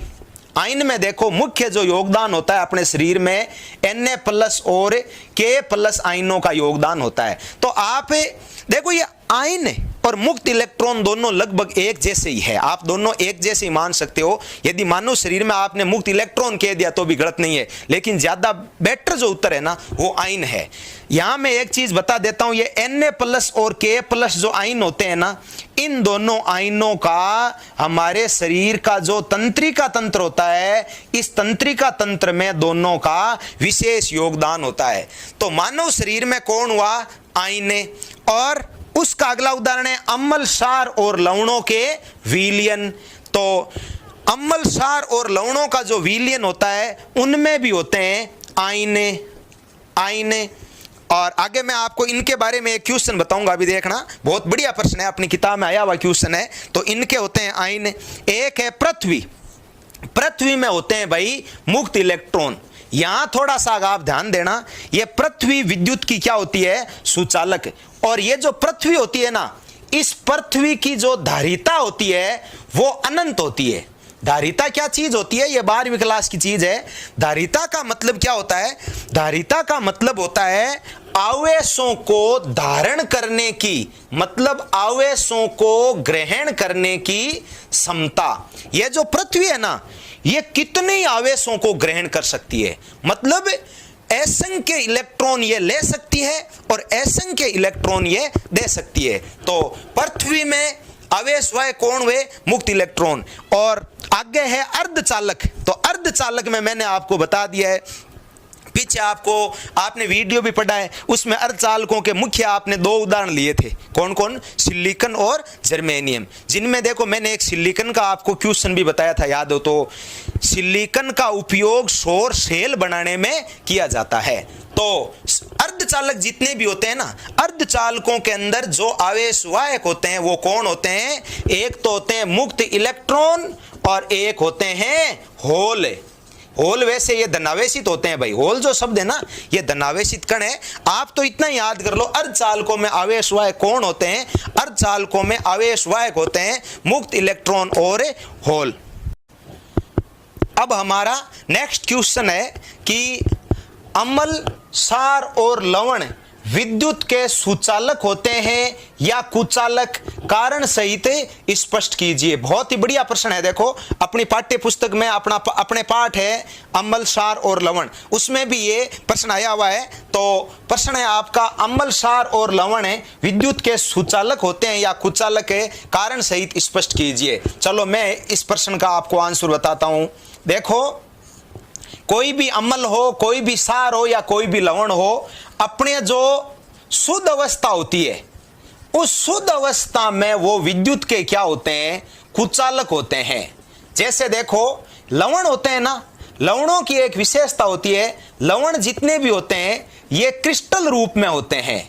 क्रिस्टल किसको कहते हैं भाई, क्रिस्टल का मतलब होता है जिसकी ज्यामितीय संरचना निश्चित होती है, ज्यामितीय संरचना जिसकी निश्चित होती है उसको हम क्या कहते हैं, क्रिस्टल। जैसे मान लो लवणों का सबसे बढ़िया उदाहरण होता है साधारण नमक। साधारण नमक जिसका सूत्र क्या होता है, NaCl। ये जो नमक होता है ना, इस नमक को लवणों का कच्चा पदार्थ कहते हैं। अर्थात जितने भी लवण होते हैं वो सारे प्रत्यक्ष या अप्रत्यक्ष रूप से इसी NaCl से बनते हैं। तो अभी मैंने प्रश्न ये है कि ये सुचालक है या कुचालक, तो आपको ऐसे लिखना है कि कोई भी अम्ल हो या क्षार अपने शुद्ध रूप में वो विद्युत के क्या होते हैं, कुचालक होते हैं, ये ध्यान रखना। अब अम्लों में जैसे देखो, आप अम्ल का कोई उदाहरण लेना चाहते हो तो अम्ल का सबसे बढ़िया उदाहरण क्या होता है, HCl। कोई क्षार का उदाहरण लेना चाहते हो तो उदाहरण होता है NaOH। और लवण का अपन यदि उदाहरण लेते हैं तो उदाहरण होता है NaCl। ये मैंने तीनों के उदाहरण बता दिए, लेकिन ये अपने शुद्ध रूप में विद्युत के क्या होते हैं, या अपने मूल रूप में ऐसे बोल दो विद्युत के कुचालक होते हैं। लेकिन जब किसी भी अम्ल, क्षार या लवण को किसी विलायक में डाला जाता है, विलायक किसको कहते हैं भाई, विलायक का मतलब होता है जो किसी दूसरे को घोलता है उसको क्या कहते हैं, विलायक कहते हैं। विलायक तीन शब्द होते हैं, देखो एक तो होता है विलायक, एक होता है विलय और एक होता है विलयन। विलय कौन होता है, जो घोलता है, और एक शब्द होता है विलय। विलय कौन होता है, जो किसी में घुलता है, और एक होता है विलयन। विलयन क्या होता है कि देखो विलय तो घुल गया और विलायक ने घोल लिया, तो विलय, विलय और विलायक इन दोनों से क्या बनता है, विलयन बनता है, सॉल्यूशन बनता है। तो आप ये मानो कि जब अम्ल और क्षार और लवण को किसी में घोल दिया जाता है, और एक चीज सुनना भाई, प्रकृति का सबसे अच्छा जो विलायक है, जो सर्वश्रेष्ठ या सर्वोत्तम विलायक होता है, वो होता है जल। तो अम्ल, क्षार और लवणों को जब जल में घोल दिया जाता है तो घोलते ही देखो क्या होता है, घोलते ही ये अपने आयनों में वियोजित हो जाते हैं, अपने आयनों में वियोजित हो जाते हैं, मतलब टूट जाते हैं। और आयनों में वियोजित होने के कारण ही विलयन अवस्था में अम्ल, क्षार और लवण विद्युत के क्या होते हैं? सुचालक होते हैं। पहले आयनों में वियोजित हो जाएगा, बाद में आयनों का प्रवाह शुरू हो जाएगा, इसलिए विलयन अवस्था में ये विद्युत के क्या होते हैं? सुचालक। जैसे देखो अपन बात करते हैं यहां HCl की। आप HCl को जैसे ही जल में डालोगे, जल में डालते ये H+ और Cl- में टूट जाएगा। H+ और Cl- मतलब ये धनायन हो गया, ये ऋणायन हो गया। इसी प्रकार अपन जैसे मान लो NaOH की बात करते हैं, सोडियम हाइड्रोक्साइड की, तो ये Na+ में OH- में टूट जाएगा। और अपन यदि NaCl की बात करते हैं तो ये Na+ और Cl- में टूट जाएगा। तो अम्ल, क्षार और लवण अपने शुद्ध रूप में तो विद्युत के कुचालक होते हैं, परंतु विलयन अवस्था में विद्युत के सुचालक होते हैं, क्योंकि विलयन में डालने पर अम्ल, क्षार और लवण जो होते हैं अपने आयनों में वियोजित हो जाते हैं, और जिसके कारण आयनों का प्रवाह शुरू हो जाता है और ये विद्युत के क्या हो जाते हैं? सुचालक हो जाते हैं। तो ये दोस्तों आपका एक क्वेश्चन हो गया, अम्ल, क्षार और लवण विद्युत के सुचालक होते हैं या कुचालक। चलो मैं नेक्स्ट एक छोटा सा आपको एक क्वेश्चन और पूछता हूं। अपना क्वेश्चन क्या है? अपना क्वेश्चन है आवेशों की उत्पत्ति कैसे होती है। बहुत ही बढ़िया प्रश्न है। तो ये वैसे 12वीं के लेवल का प्रश्न है। आप यहां मेन चीज समझ लीजिए कि आवेशों की उत्पत्ति कैसे होती है। तो देखो मैं यहां थोड़ा समझा देता हूं कि जब किन्हीं दो वस्तुओं को परस्पर रगड़ा जाता है, रगड़ने पर एक वस्तु से इलेक्ट्रॉन निकलकर दूसरी वस्तु में प्रवेश करता है, जिसके कारण जिस वस्तु से देखो इलेक्ट्रॉन निकलता है वो वस्तु तो हो जाती है धनावेशित, और जिस वस्तु में इलेक्ट्रॉन प्रवेश करता है वो हो जाती है ऋणावेशित। कहने का मतलब देखो चाहे धनावेशित हो और चाहे ऋणावेशित हो, आवेशित हो गई। तो यहां देखो आवेश की उत्पत्ति का मूल कारण क्या है? मूल कारण है इलेक्ट्रॉन, यानी इलेक्ट्रॉन के कारण आवेश की उत्पत्ति होती है। तो आवेश की उत्पत्ति कैसे होती है? इलेक्ट्रॉन के कारण। आप इसको यूं समझा सकते हो कि जब किन्हीं दो वस्तुओं को रगड़ा जाता है, ये तो देखो मूल चीज है। हालांकि आप इसमें ऐसे भी कह सकते हो, यहां जैसे मान लो आपने अम्ल, क्षार और लवण को जल में डाला, विद्युत धारा प्रवाहित करी, तो इनमें आयनों का क्या हो गया? प्रवाह।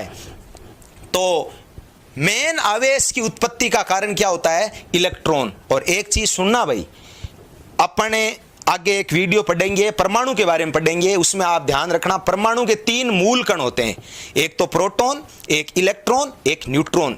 इन तीनों में यदि मूल की बात करें ना तो वो होता है इलेक्ट्रॉन। सबसे जो मूल कण है ना वो कौन है? इलेक्ट्रॉन। तो आवेश की उत्पत्ति किसके कारण होती है?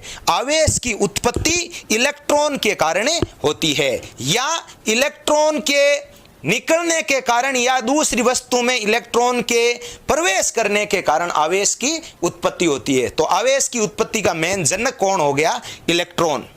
तो ये साथियों कुचालक, सुचालक और अर्धचालक है, इनसे रिलेटेड कुछ क्वेश्चन है। मैं आगे जो पदार्थ से संबंधित वीडियो आएगा उस वीडियो के अंदर पदार्थ की जो भौतिक अवस्थाएं होती है, भौतिक अवस्थाओं के बारे में बताऊंगा कि कितनी भौतिक अवस्थाएं होती है और भौतिक अवस्थाओं के आधार पर पदार्थ कितने प्रकार के होते हैं। धन्यवाद।